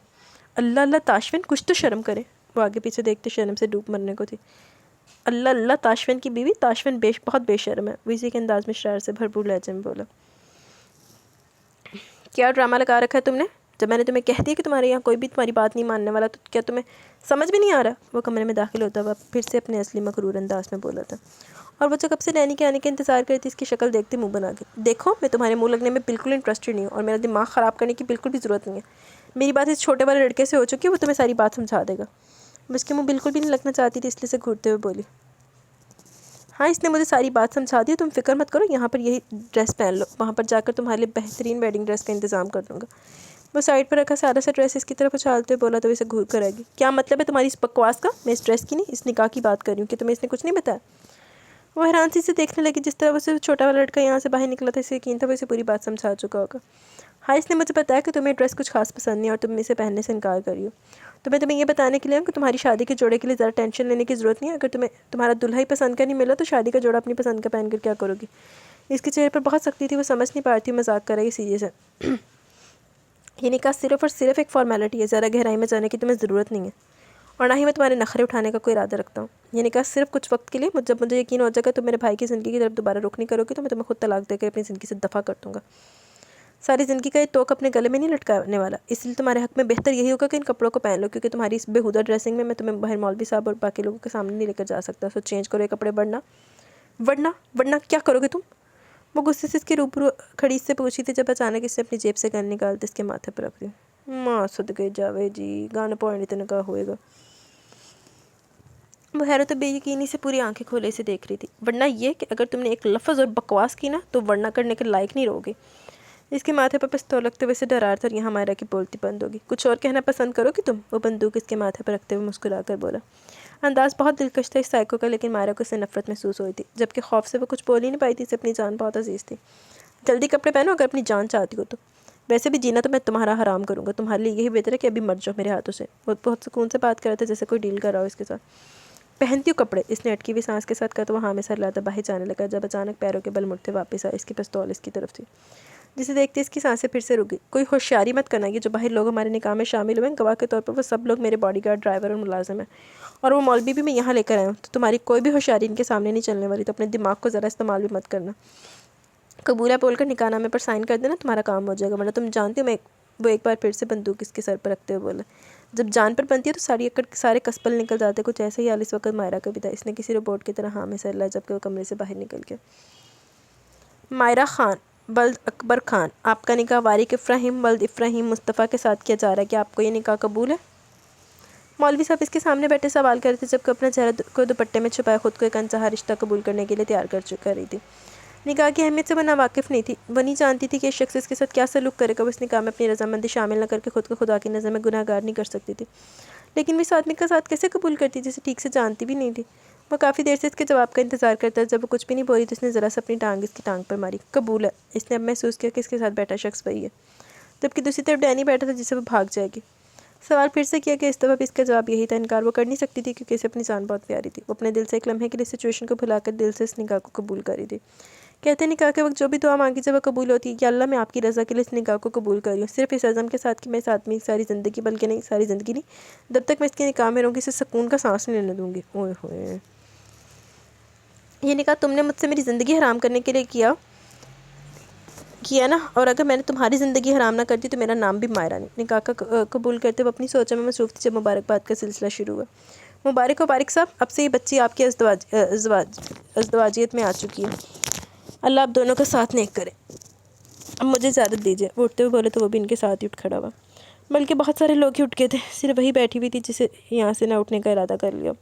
वारिक ने एक नज़र मुड़कर इसे देखा। इस वक्त सारे से सूट पर भारी दुपट्टा लिए बैठी थी। जिस तरह का लिबास इसने पहले से इब्तन कर रखा था, इसके साथ तो वह उसे अपने निकाह में शामिल नहीं कर सकता था, और ना ही वो अपनी होने वाली बीवी को इस घटिया लिबास में अपने मुलाजम और बाकी लोगों के बीच ला सकता था।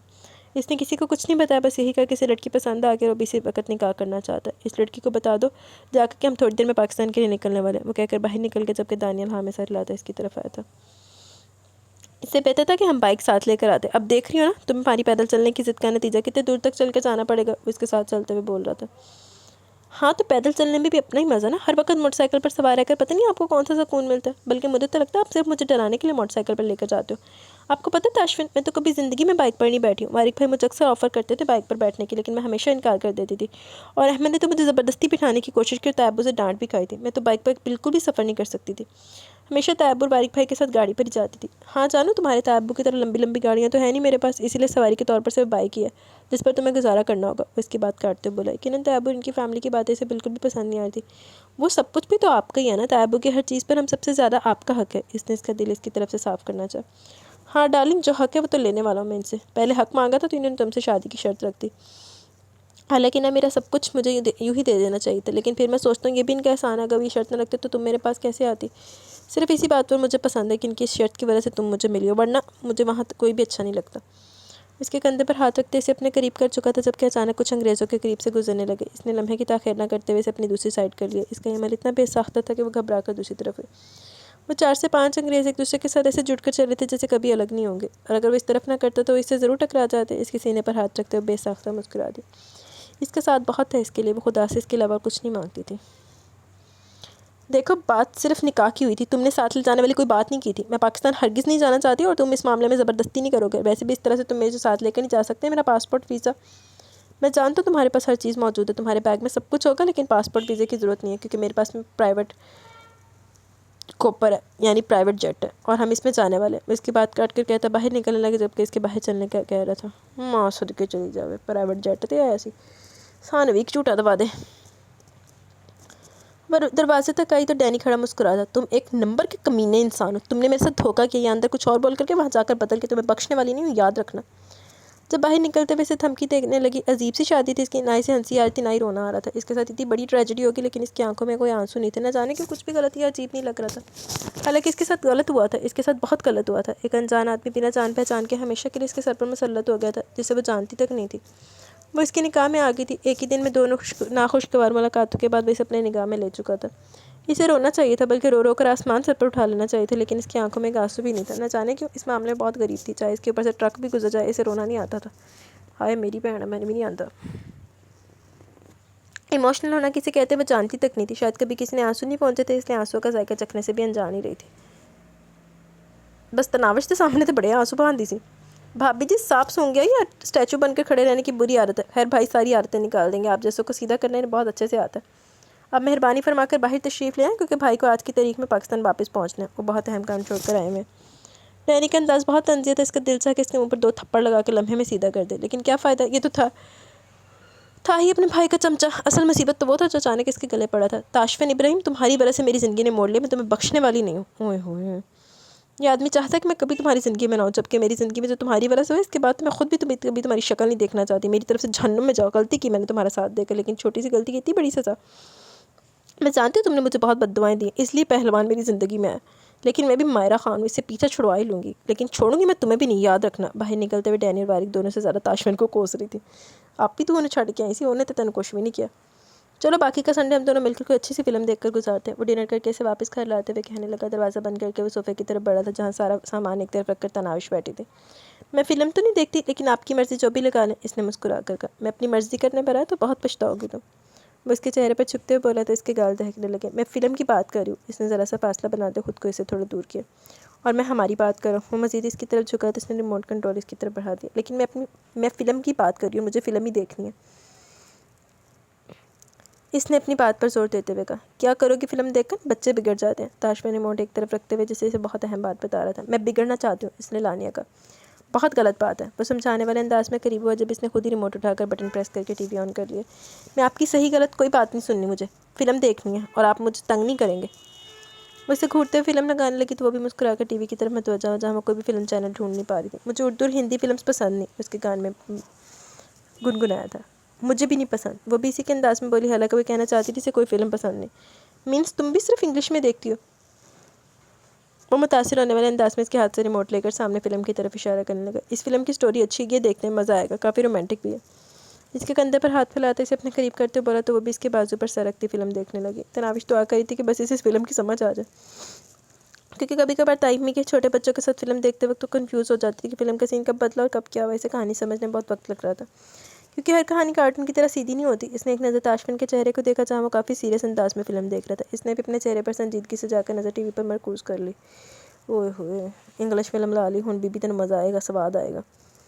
वो गाड़ी के बाहर खड़े ड्राइवर से कोई बातचीत कर रहा था जब अपना बैग घसीटते हुए इसके पास आ रुकी, जिसे अभी डैनी ने दिया था।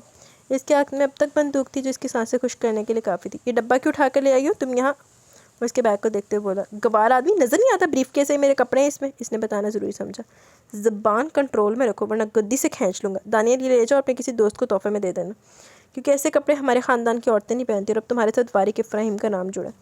ये तो मुमकिन नहीं है कि तुम इस तरह का लिबास ज़ेबतन करके वहाँ कहीं भी जा सको, इसलिए वहाँ तुम्हें मेरी मर्ज़ी से रहना होगा, बल्कि उठना बैठना चलना फिरना हर चीज़ तुम मेरी मर्ज़ी से करोगी। वो पूरे हक से बोल रहा था। तू अब्बा लगना, सांस अपनी मर्ज़ी से ले सकती है, ये वो भी नहीं ले सकती, वो बोली थी जब अचानक इसने पिस्तौल सामने की उसकी बोलती वहीं बंद हो गई। सांस अपनी मर्ज़ी से ले लो, लेकिन जहाँ तुमने ज़रूरत से ज़्यादा अपनी मर्ज़ी चलाई वहीं तुम्हारी सांस रोक दूंगा, इसने फिर से धमकी दी, जबकि वो हाथ खड़े करती अपना बैग छोड़ चुकी थी। इसे अपनी ज़िंदगी से इतनी मोहब्बत है, ये बात इसे आज ही पता चली। इससे पहले तो अपनी ज़िंदगी को कोसा करती थी, लेकिन मौत का डर हर डर पर हावी होता है। ये मत सोचना मैं तुमसे डर गई हूँ या तुम बार बार बंदूक दिखाकर अपनी मर्ज़ी करोगे। मैं अपनी मर्ज़ी करूँगा और मुझे इसके लिए बार बार तुम्हें खिलौना दिखाने की ज़रूरत नहीं पड़ेगी। बीवियों को किस तरह से सेट किया जाता है बहुत अच्छे तरीके से समझता हूँ। एक माह में तुम्हें तीर की तरह सीधा कर दूँगा, यकीन ना है तो आजमा लेना। मैं क्या तुम्हें किसी पाकिस्तान के मैं क्या तुम्हें तुम्हारे पाकिस्तान के किसी गाँव की गवार लगती हूँ? वो तनफ़्फ़र भरे लहजे में बोली। तुम क्या हो क्या नहीं, ये तो मैं तुम्हें वहाँ जाकर बताऊँगा। वो कहते हुए इशारे से गाड़ी स्टार्ट करवा चुका था, जबकि ड्राइवर ने इसके लिए पिछला दरवाज़ा खोला, जिसमें इसने पहले भी नहीं जानती थी। तनाविश तकरीबन 4 बार सर उठाकर इसे देख चुकी थी। वो जो फिल्म में कुछ ज़्यादा ही मसरूफ़ था। इसे तो कहानी की समझ ही नहीं आ रही थी, ऊपर से इंग्लिश फिल्म तो वैसे भी इसके सर के ऊपर से गुजर रही थी। पता नहीं वो सब लोग जंगल में क्या कर रहे थे। इसे तो सिर्फ इतना ही समझ आया वो सब लोग जंगल में गुम हो गए और अब जंगल से बाहर निकलने का रास्ता ढूंढ रहे। इतना भी इसे ताशफिन ने बताया था। इसने एक दफ़ा फिर नज़र उठाकर इसकी तरफ देखा तो वो टीवी पर नज़र जमा, एक बार फिर इसका सर अपने कंधे पर रख के। तकरीबन 35-40 मिनट के बाद अब वो हिम्मत हार गई। इसका इरादा ताशफिन के बताने से इससे ज़्यादा अंग्रेज़ों की शक्ल वो और नहीं देख सकती। इसने एक नज़र ताशफिन को देखा तो इसके चेहरे पर मुस्कुराहट रकसा थी। इसकी मुस्कुराहट ने इसे स्क्रीन की तरफ देखने पर मजबूर किया और अगले लम्हे इसका चेहरा शर्म और हया से खून छलकाने को था। स्क्रीन पर चलता हीरो हीरोइन का बोल्ड सीन अब हर हद पार कर रहा था। छी छी ताशफिन, तोबा तोबा, हटाएं इसे। वो स्क्रीन पर चलने वाले सीन को देखकर शर्म से सर नहीं उठा रही थी, जबकि अब हीरो साहब ज़रूरत से ज़्यादा जज्बात में बहते मजीद कोई कारनामा सर अंजाम देने वाले थे। जब इसने मिन्नत भरे अंदाज में कहा, क्यों हटाऊं जानू, यही तो सीन देखने के काबिल है। शरारत से भरपूर लहजे में से देखते हुए बोला, तोबा तोबा ताशफिन, खुदा का खौफ करे, मैं जा रही हूँ यहाँ से। वो उठने लगी थी कि ताशफिन ने अचानक इसे अपनी बाहों में कैद करके इसके गिर्द अपने बाजू फैला लिए। तुम कहाँ जा रही हो? जब तक फिल्म मुकम्मल ना हो तब तक तुम यहाँ से कहीं नहीं जा सकती। इसे तंग करने में ताशफिन को और भी ज़्यादा मज़ा आने लगा। फिल्म के सीन से कहीं ज़्यादा तो वो इसके चेहरे के एक्सप्रेशन देखने में दिलचस्पी रखता था। नहीं, मुझे नहीं देखना, प्लीज़ मुझे जाना। इसके चेहरे की तरफ देखते हुए मिन्नत भरे अंदाज में बोली। जब इसका ध्यान अपनी तरफ करता इसके चेहरे पर झुका, अचानक क्या हुआ था इसकी आंखों में देखते हुए खामोश हो गई। इसके मज़ाहमत करते हाथ पैर रुक चुके थे। इसका चेहरा इसके चेहरे के बेहद करीब था। अपनी नज़रों की तब्बत से इसके चेहरे को झुलसाने लगा। टीवी कब का बंद हो चुका था, लेकिन तनाविश को महसूस भी ना हो क्योंकि इसके होंठों को कैद करते हुए इसे खुद में उलझा चुका था। टीवी पर चलते सीन से इसका ध्यान बहुत पहले हट चुका था। इसकी गर्दन से दुपट्टा निकाल दो, अपने होंठों को इसकी सराहीदार गर्दन पर बेलगाम छोड़ चुका था। आज इसका अंदाज़ बहुत अलग था। आज जैसे वह हर हद पार कर देना चाहता था। आज जैसे वह इस पर अपने नाम की मोहर लगा देना चाहता था। आज वो इसे हर तरह से अपना बना लेना चाहता था। इसे अपने कंधे से शर्ट से रखती महसूस हुई तो इसने अपनी आंखों को सख्ती से बंद कर लिया। जब इसे अपना जिस्म इसकी बाहों में महसूस हो, वह इसे उठाकर कमरे में ले जा रहा था। ताशफिन, वो अपने बेड पर लिटाते हुए अपनी शर्ट के बटन खोलकर शर्ट को एक साइड फेंक दे इसके पास है और एक झटके में इसे अपने करीब करते हुए इसकी खुशबू में सांसें लेते इसकी सांसों पर काबिज हो गए। इसकी शिद्दतों को अपने गर्दन के बाद कंधे पर महसूस करते हुए सिसकी थी जब इसने अचानक इसके लबों पर अपनी उंगली रखकर इसे खामोश करवा दी। तुम्हारे अल्फाज नहीं, धड़कनें सुनना चाहता हूँ। तुम्हारा वक्त ख़त्म हुआ। आज से तुम्हारी हर रात मेरी पनाहों में गुजरेगी और मेरी सारी बेकरारियाँ तुम्हारे वजूद में सिमटेंगी। मिसेस ताशफिन इब्राहिम, आज से तुम्हें ताशफिन इब्राहिम की सुलगती सांसों की बेकरारियाँ, हर रात की गुर्बत मुबारक। अब से ताशफिन इब्राहिम सिर्फ तुम्हारा। इसके लबों पर अपने लबों से सुरगोशी करते हुए अपना आप इसके नाम लिख रहा था, जबकि इसकी बढ़ती हुई गुर्बत पर इसके सुर्ख गाल दहकने लगे। अपनी गर्दन पर जलन महसूस करते इसने इसके कंधे पर हाथ रखकर इसकी शिद्दतों से रहाई पानी चाहिए थी, लेकिन आज इसके इरादे से बख्शने वाले नहीं थे। आज तो इसकी सांसें भी छीन लेने के दर पर था। इसकी मासूमाना मज़ाहमत इसकी पनाहों में दम तोड़ने लगी। अपनी शिद्दतों का निशान इसकी गर्दन पर छोड़ते हुए इसने बड़ी फुर्सत से इसकी गर्दन का जायज़ा लिया, फिर दिलकशी से मुस्कुराया। इसके लबों पर झुकते हुए एक बार फिर से इसके होश ठिकाने लगाने का कि अचानक इसका फ़ोन बजने लगा। वो फ़ोन को नज़रअंदाज करके, लेकिन वजह इसकी जान पर बनाई थी। इसने इसे फ़ोन की तरफ मुतवज्जा करने की कोई कसर नहीं उठा छोड़ी। क्या तकलीफ़ है तुम्हें? इसने गुस्से से घूर कर इसे देखा था। ऐसे मामलों में इस तरह की मज़ाहमत बर्दाश्त नहीं करता था। बार बार फ़ोन आ रहा है, हो सकता है कोई ज़रूरी कॉल हो। इस वक्त मेरे लिए सबसे ज़्यादा ज़रूरी तुम हो। वो एक बार फिर इसके लबों को अपने लबों की दस्तरस में ले गया, लेकिन फ़ोन वाला अच्छा खासा ठीठ साबित हुआ। इस दिन शॉपिंग करके मैं तुम्हारे लिए पिंक नाइटी लेकर आया था, तुम वो पहनो जब तक मैं इस फ़ोन वाले को बता कर आता हूँ कि हस्बैंड वाइफ के प्राइवेट मोमेंट में इस तरह की कॉल नहीं करनी चाहिए। इसके निचले लब को अपनी 2 उंगलियों में थामता हुआ झुककर हल्की सी बाइट करके उठा, जबकि तनाविश की तो हालत पहले इसकी गुर्बत की वजह से ख़राब हो रही थी और भी नाइटी की फरमाइश। हेलो सर, मैं मैडम रोज़ का ड्राइवर बात कर रहा हूँ। रोज़ के फ़ोन नंबर से कॉल आते देखकर इसने फ़ौरन फ़ोन उठा लिया, लेकिन इसके ड्राइवर की आवाज़ सुनकर वो परेशान हुआ। रोज़ अपना फ़ोन किसी को नहीं देती थी। इनका फ़ोन तुम्हारे पास क्या कर रहा है? इसने हैरानगी से पूछा। सर, रोज़ मैडम ने बहुत ज़्यादा ड्रिंक कर ली। इस वक्त हम क्लब में मौजूद हैं। मैडम वापस चलने का नाम ही नहीं ले रही। इस वक्त इन्हें बड़ी मुश्किल से एक साइड पर लेकर पार्टी में मीडिया के लोग भी मौजूद है। बहुत बड़ा स्कैंडल बन सकता है। और सर, मैडम बार बार नशे की हालत में आपका नाम ले रही है। बार बार एक ही बात कह रही हैं कि आज आपके साथ इनकी मुलाकात नहीं हुई। सर, मैं क्या करूँ, मुझे कुछ समझ नहीं आ रहा। बड़ी मुश्किल से मैडम से पासवर्ड पूछकर आपको फ़ोन किया। प्लीज़ सर कुछ करें, वरना बहुत बड़ा मसला बन जाएगा। वैसे भी आजकल मैडम अपने ब्रेकअप को लेकर खबरों में है। वो बोल रहा था, जबकि ताशफिन परेशान हो गया। तुम मुझे लोकेशन सेंड करो, मैं खुद आता हूँ। इसने परेशानी से कहा, अगर कोई भी स्कैंडल बन गया तो इसकी फ़िल्म पर भी बुरा असर पड़ सकता था और वो अपनी फ़िल्म पर कोई रिस्क उठा ही नहीं सकता था। इस वक्त इसे सिर्फ और सिर्फ अपने कैरियर के बारे में सोचना था। इसके फ़ोन बंद करते लोकेशन इसके मोबाइल पर सेंड हो चुकी थी। इसे ऑर्डर देकर वो बाहर फ़ोन सुनने चला गया, जबकि इसने बड़ी हिम्मत से नाइटी निकाली, जिसे पहनने का सोचते इसकी बुरी तरह से घबराई थी। पिंक कलर की नाइटी देखने में जितनी खूबसूरत थी, पहनने में इतनी बेहुदा थी, क्योंकि सिल्क की ये नाइटी बिल्कुल प्लेन थी, जिस पर स्लीव्स नाम की कोई चीज़ थी ही नहीं। इंतहाई पतली स्टेप्स के साथ जाली का अपर था, जिसके साथ भी स्लीव्स नहीं थे। अल्लाह अल्लाह, ये पहनकर मैं इनके सामने कैसे जाऊँगी? वो शर्म से बेहाल होते हुए सोचने लगी। फिर नज़र अपने दुपट्टे पर पड़ी। बाजुओं का हल तो निकल आया था, लेकिन नाइटी सिर्फ घुटनों तक थी। इस जाली में से तो मेरी टांगें नज़र आएंगी। नहीं नहीं, मैं नहीं पहनूंगी। नहीं तनाविश, तुझे पहनना होगा इसे। अपने कॉलेज की लड़कियों को भूल गई कैसी आधी नंगी टांगे लेकर घूमती है, इन्हें कोई फ़र्क नहीं पड़ता। वो तो गैर मर्दों से भी मैं भी कैसे मज़े से घूम रही होती, तूने तो सिर्फ अपने शौहर को दिखाना। इसने खुद को हौसला दी, लेकिन ये मुश्किल है। इसने एक और बार नाइटी को देखकर सोचा। सच यही था, कभी इसको पहनने के बारे में सोच भी नहीं सकती थी, और पहनकर किसी के सामने जाना तो नामुमकिन सी बात थी। लेकिन अब वो यहाँ तक आकर पीछे नहीं हट सकती थी। वो शख्स इसे अपनी ज़िंदगी में शामिल कर चुका था। इसकी ज़िंदगी में मायरा अब कहीं भी नहीं थी। ऐसे में उसकी कोई बात रद्द करके अपनी आने वाली ज़िंदगी को मुश्किल नहीं बना सकती थी। उसे सारे हक दे रहा था, इसका भी पीछे हटना बनता नहीं था। इसने खुद को नाइटी पहनने के लिए तैयार किया। ये पहनना इतना मुश्किल तो हर किसी नहीं था, वो इसे वक्त लगता, लेकिन इसे पहन के शख्स के सामने जाना दुनिया का सबसे मुश्किल तरीन काम था। लेकिन हिम्मत तो करनी थी। इसने वॉशरूम का दरवाज़ा खोलकर बाहर कदम रखा तो ताशविन अभी तक कमरे में नहीं आया। इसने एक नज़र अपनी ड्रेस पर डाली और सुकून का सांस लिया। दिल ही दिल में खुदा का शुक्र अदा कि को अभी तक नहीं आया वापस। पैरों को छूती ही लॉन्ग नाइट इतनी भी बेहुदा नहीं थी जितना वो सोचती थी। लेकिन अगर इसके ऊपर जैकेट ना होती तो शायद इसकी सोच ही भी ये ना होती। इसने अपने कंधों पर ठीक से अपना दुपट्टा फैलाया। अभी तक वो ये सोच रही थी कि अपने बरहम बाजू भी इसे कैसे दिखा पाएगी। हालांकि दिल तो ये सोच सोच कर ही कांपा जा रहा था कि जब इसे हालत में देखेगा तो वो किस तरह से रिएक्ट करेगा, और वो तो इतना सोच कर ही शर्म से पानी पानी हो रही थी कि इसे आगे के मराहल भी तय करने थे। वो तेज़ी से वापस कमरे में अपनी शर्ट पहनने के लिए, लेकिन इसे वॉशरूम के दरवाजे पर खड़ा देखकर ठिठक गया। वो पिंक कलर की नाइटी में इतनी हसीन लग रही थी कि वो नज़र पलटना ही भूल गया, जबकि इसके चेहरे पर छाई घबराहट इसे इसकी तरफ कदम बढ़ाने पर मजबूर कर रही थी। पैरों को छूता अपर कोट इस वक्त इसे सबसे बड़ा अपना रकीब महसूस हो रहा था, लेकिन शायद इस वक्त वहीं से बहकने से बचा भी रहा था। आहिस्ता आहिस्ता कदम उठाता इसके बेहद करीब है। इसका दुपट्टा पूरी तरह से इसके शानों पर फैला हुआ था, इसके बाजू को छुपा रहा था। मैं नहीं कहता था कि तुमने अपना सारा हुस्न मुझसे छुपा कर रखा है, और अब तुम किस्तों में मुझे दिखा दिखा कर मेरी जान ले रही हो। लेकिन कोई ना, हम भी जान हथेली पर लिए बैठे, तुम एक दफ़ा मांगो तो सही। इसके दुपट्टे को अचानक खींच कर इसने दूर कर दिया। इसका अमल इतना अचानक था वो चाहकर भी इसे रोक नहीं पाई। जबकि वो गहरी नज़रों से इसे देख रहा था, इसका बहका बहका अंदाज से नज़रें नहीं उठाने दे रहा था। जिसने एक झटके से इसके बाजू को थाम कर इसे अपने करीब करते इसके गिर्द अपना घेरा तंग किया, और वो पूरे इस्तेहकाक से इसके लबों पर झुका। इसका इरादा यहाँ से जाने का था, लेकिन इसकी मासूम बीवी से इसके इरादों में कामयाब नहीं होने दे रही थी। वो भी तो ये सब कुछ भूल जाना चाहता था। आज इस शहर से निकलने का इसका कोई इरादा नहीं था। इसकी गर्दन पर जा बजा अपने लबों का नमस छोड़ते हुए अपनी दीवानगी की मोहर सबत कर रहा था। अपनी शिद्दतों को इसके कंधों और गर्दन पर बखेरते हुए इसकी सांसों को उथल पुथल कर चुका था। एक लम्हे में इसका नाजुक सा वजूद अपनी बाहों में उठाते इसे बेड पर लेकर आया। इसका इरादा से समेटने का नहीं बल्कि मज़ीद बखेरने का था। वो अपनी तमाम तर शिद्दत इस पर उठाकर इसे अपना बना लेना चाहता था। वो इसे अपनी खुशबू का साथी बनाना चाहता था। वो अपने वजूद की सारी थकन इस पर डेल देना चाहता था, और आज वो ऐसा कर भी गुजरता अगर इसका फ़ोन नहीं बजता।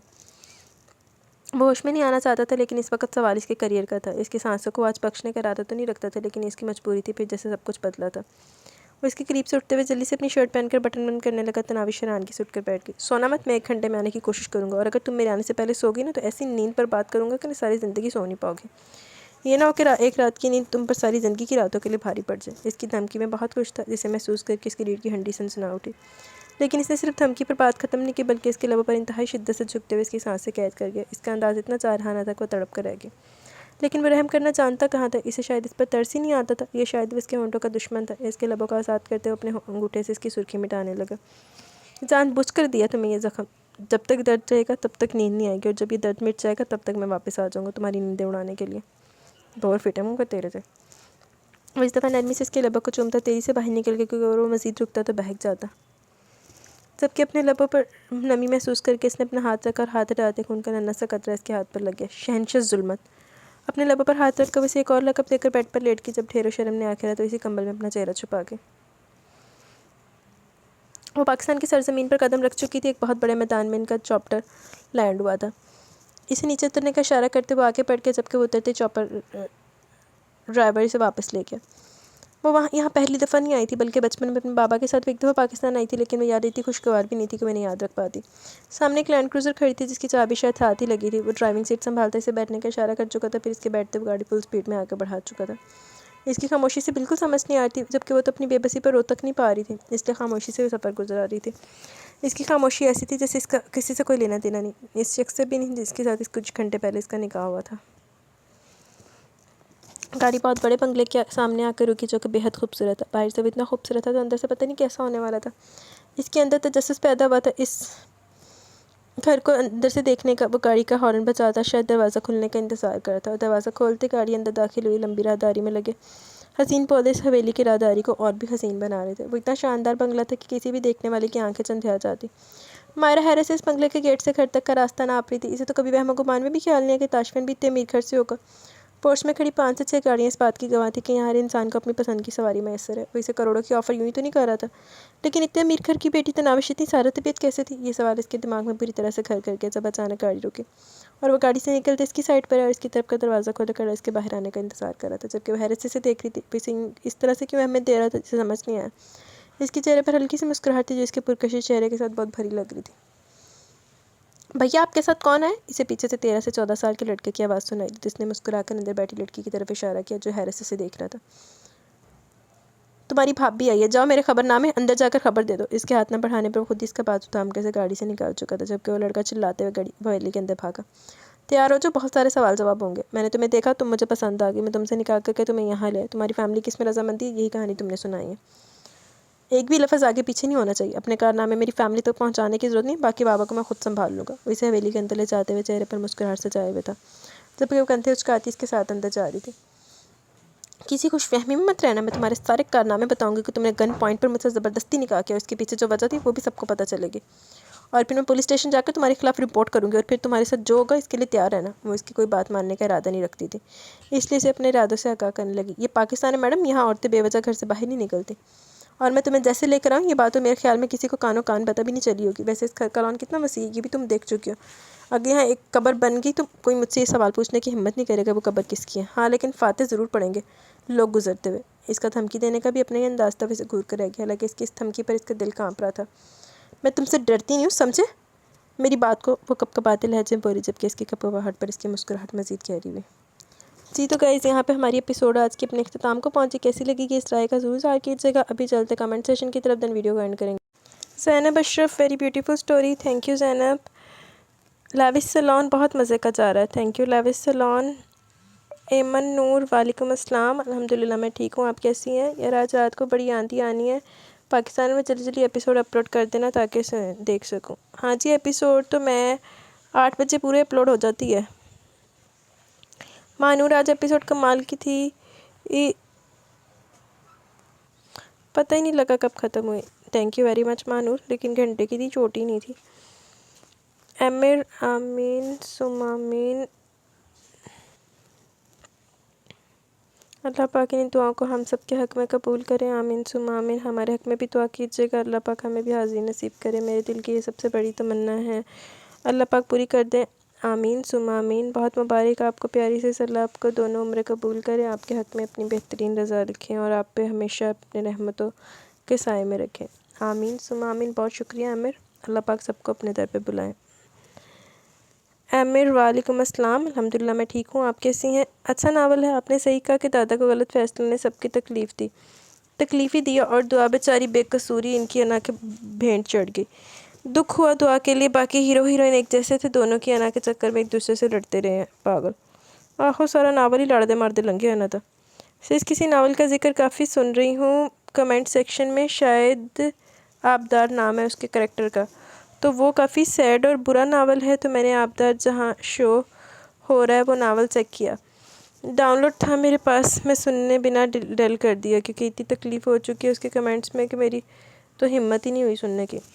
आबदार जो हीरोइन का नाम था, नहीं सैड नावल तो नहीं था, हैप्पी एंडिंग वाला था, बल्कि मुझे तो बड़ा पसंद था। मैंने अपनी दोस्त को भी बोला था वो सुनने के लिए। शायद नबीला का नावल था, अच्छा नावल था वो, तो दुखी तो कोई भी नहीं सी। Thank you Aamir. महानूर, आप पिज़्ज़ा तो खा लेता, मैं तो कभी भी ना छोड़ूँ पिज़्ज़ा। हाय सही बात है, मैं भी कभी ना छटा। Thank you Mahnoor. सुभान मलिक, नाइस, थैंक यू सुभान मलिक। रॉक जोजो, ये फजर और मकान की स्टोरी में किसको इंटरेस्ट है? ज़बरदस्त स्टोरी का मोमेंटम टूट रहा है इस बोरिंग कपल की वजह से। बस अब बीच में कोई ना कोई रेलू कट्टा भी तो होता है ना। थैंक यू रॉक जोजो। तुरबीना तौफीक, ज़बरदस्त मज़े की एपी थी, thank you Turbina. Turbina Taufiq awesome, thank you Turbina. Areet Shah writer, यार एपी छोटी क्यों लग रही थी, जल्दी ख़त्म क्यों होगी? Next please. घंटे ने छोटी किया ना, मैं चंडा मारनी है तेरे। नेक्स्ट तुझे दी है, अभी भी 1.5 घंटे की दी है आज जो करेगी है। चौधरी जट आप ही रीशा के एक नावल का नाम मरमे का एजान नावल, प्लीज़ वो भी सुना दीजिए। मैंने वो आधा पढ़ा फिर मैं नहीं पढ़ सकी, please please my first request. जी इंशाल्लाह वो भी रीड करेंगे। रीच के तो सारे नावल आएंगे इस पे, उसका मसला नहीं है, लेकिन जल्दी अब देर वो भी रीड करेंगे। Thank you Chaudhary Jatt. Richa writer हाँ तेरे लिए पिज़्ज़े बनाने के लिए तो आई है, तो होर की पिज़्ज़े दिन रात पिज़्ज़े बनाते उन्हें लाया होया। Turbina Taufiq nice, thank you Turbina. Richa writer कमीना हीरो पिज़्ज़ा ही नहीं खाया, तो होर की ना आंटी ने पिज़्ज़ा ही छाड़ दिता। रीचा राइटर क्या मैं राइटर की तारीफ़ कर सकती हूँ, ये अलावा है कि नहीं? घर वाली बात है, जैसे मर्ज़ी करो, राइटर को गालियाँ निकालो, तारीफ़ करो, कोई मसले वाली बात नहीं है। इस राइटर के हवाले से कर सकती है। रीशा राइटर बहुत मज़े की लगी और बहुत ज़ोर से भी लगी, मज़ा आ गया। ज़ोर ना तो वजनी सी जाके अभी मैं गलती से ना मेरे मुंह से वो थैंक यू निकलने लगा था, अल्लाह माफ़ करे। अब्दुल्ला मोहम्मद वालेकुम अस्सलाम, आप ही बहुत मज़े की एपिसोड थी, thank you very much Abdullah Mohammad. Anees Pano वाकई बहुत ही ज़बरदस्त एपिसोड है, दिल खुश हो गया, दिमाग फ्रेश हो गया, जज़ाकल्लाह, thank you very much Anees Pano. Tayyaba Ashraf वालेकुम अस्सलाम, आप ही ज़बरदस्त नावल, आप ही thank you very much Taiba.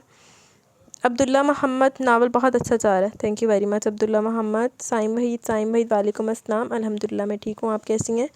ज़बरदस्त नावल है ये, मैंने पहले रीड किया हुआ है, लेकिन आपकी वॉइस में सुनने का कुछ और ही मज़ा है, ज़बरदस्त voice, thank you very much Saim Waheed. Umar Saleem आपकी आवाज़ बहुत प्यारी है, thank you very much Umar Saleem. Abu Bakar Shawal nice novel, thank you Abu Bakar Shawal. Anees Pano वालेकुम अस्सलाम, बहुत ही मज़े ज़बरदस्त एपिसोड है, मज़ा आ गया, thank you dear, welcome Anees Pano. Live sullen बहुत मज़े की, कितनी हैप्पी है एपिसोड, ये एक लॉन्ग नावल है, अभी डिसाइड नहीं मैं कर सकती कितनी एपिसोड है, लेकिन 10+ जाएंगी इसकी एपिसोड ना। Thank you live sullen. अभी जैसे मैं लॉन्ग एपिसोड दे रही हूँ तो कोशिश यही है कि 10 तक एंड हो जाए, बाकी अब देखिए कितनी जाती हैं। Huda Shafiq nice novel, thank you Huda. Shaimo अच्छा है, थैंक यू शैमो। चौधरी जट अच्छा नावल था, थैंक यू चौधरी जट। सुंदर नायाब ने दिल भेजे हैं, थैंक यू सुंदर नायाब। जी तो गाइस यहाँ पे हमारा कमेंट सेशन अपने इख्तिताम को पहुँचा। कैसी लगी आपको आज की किस तरह का ज़रूर इज़हार कीजिएगा। इंशाल्लाह जल्द मिलेंगे न्यू एपिसोड के साथ, तब तक के लिए अपना बहुत सारा ख्याल रखें, दुआ में याद रखें। अल्लाह हाफिज़।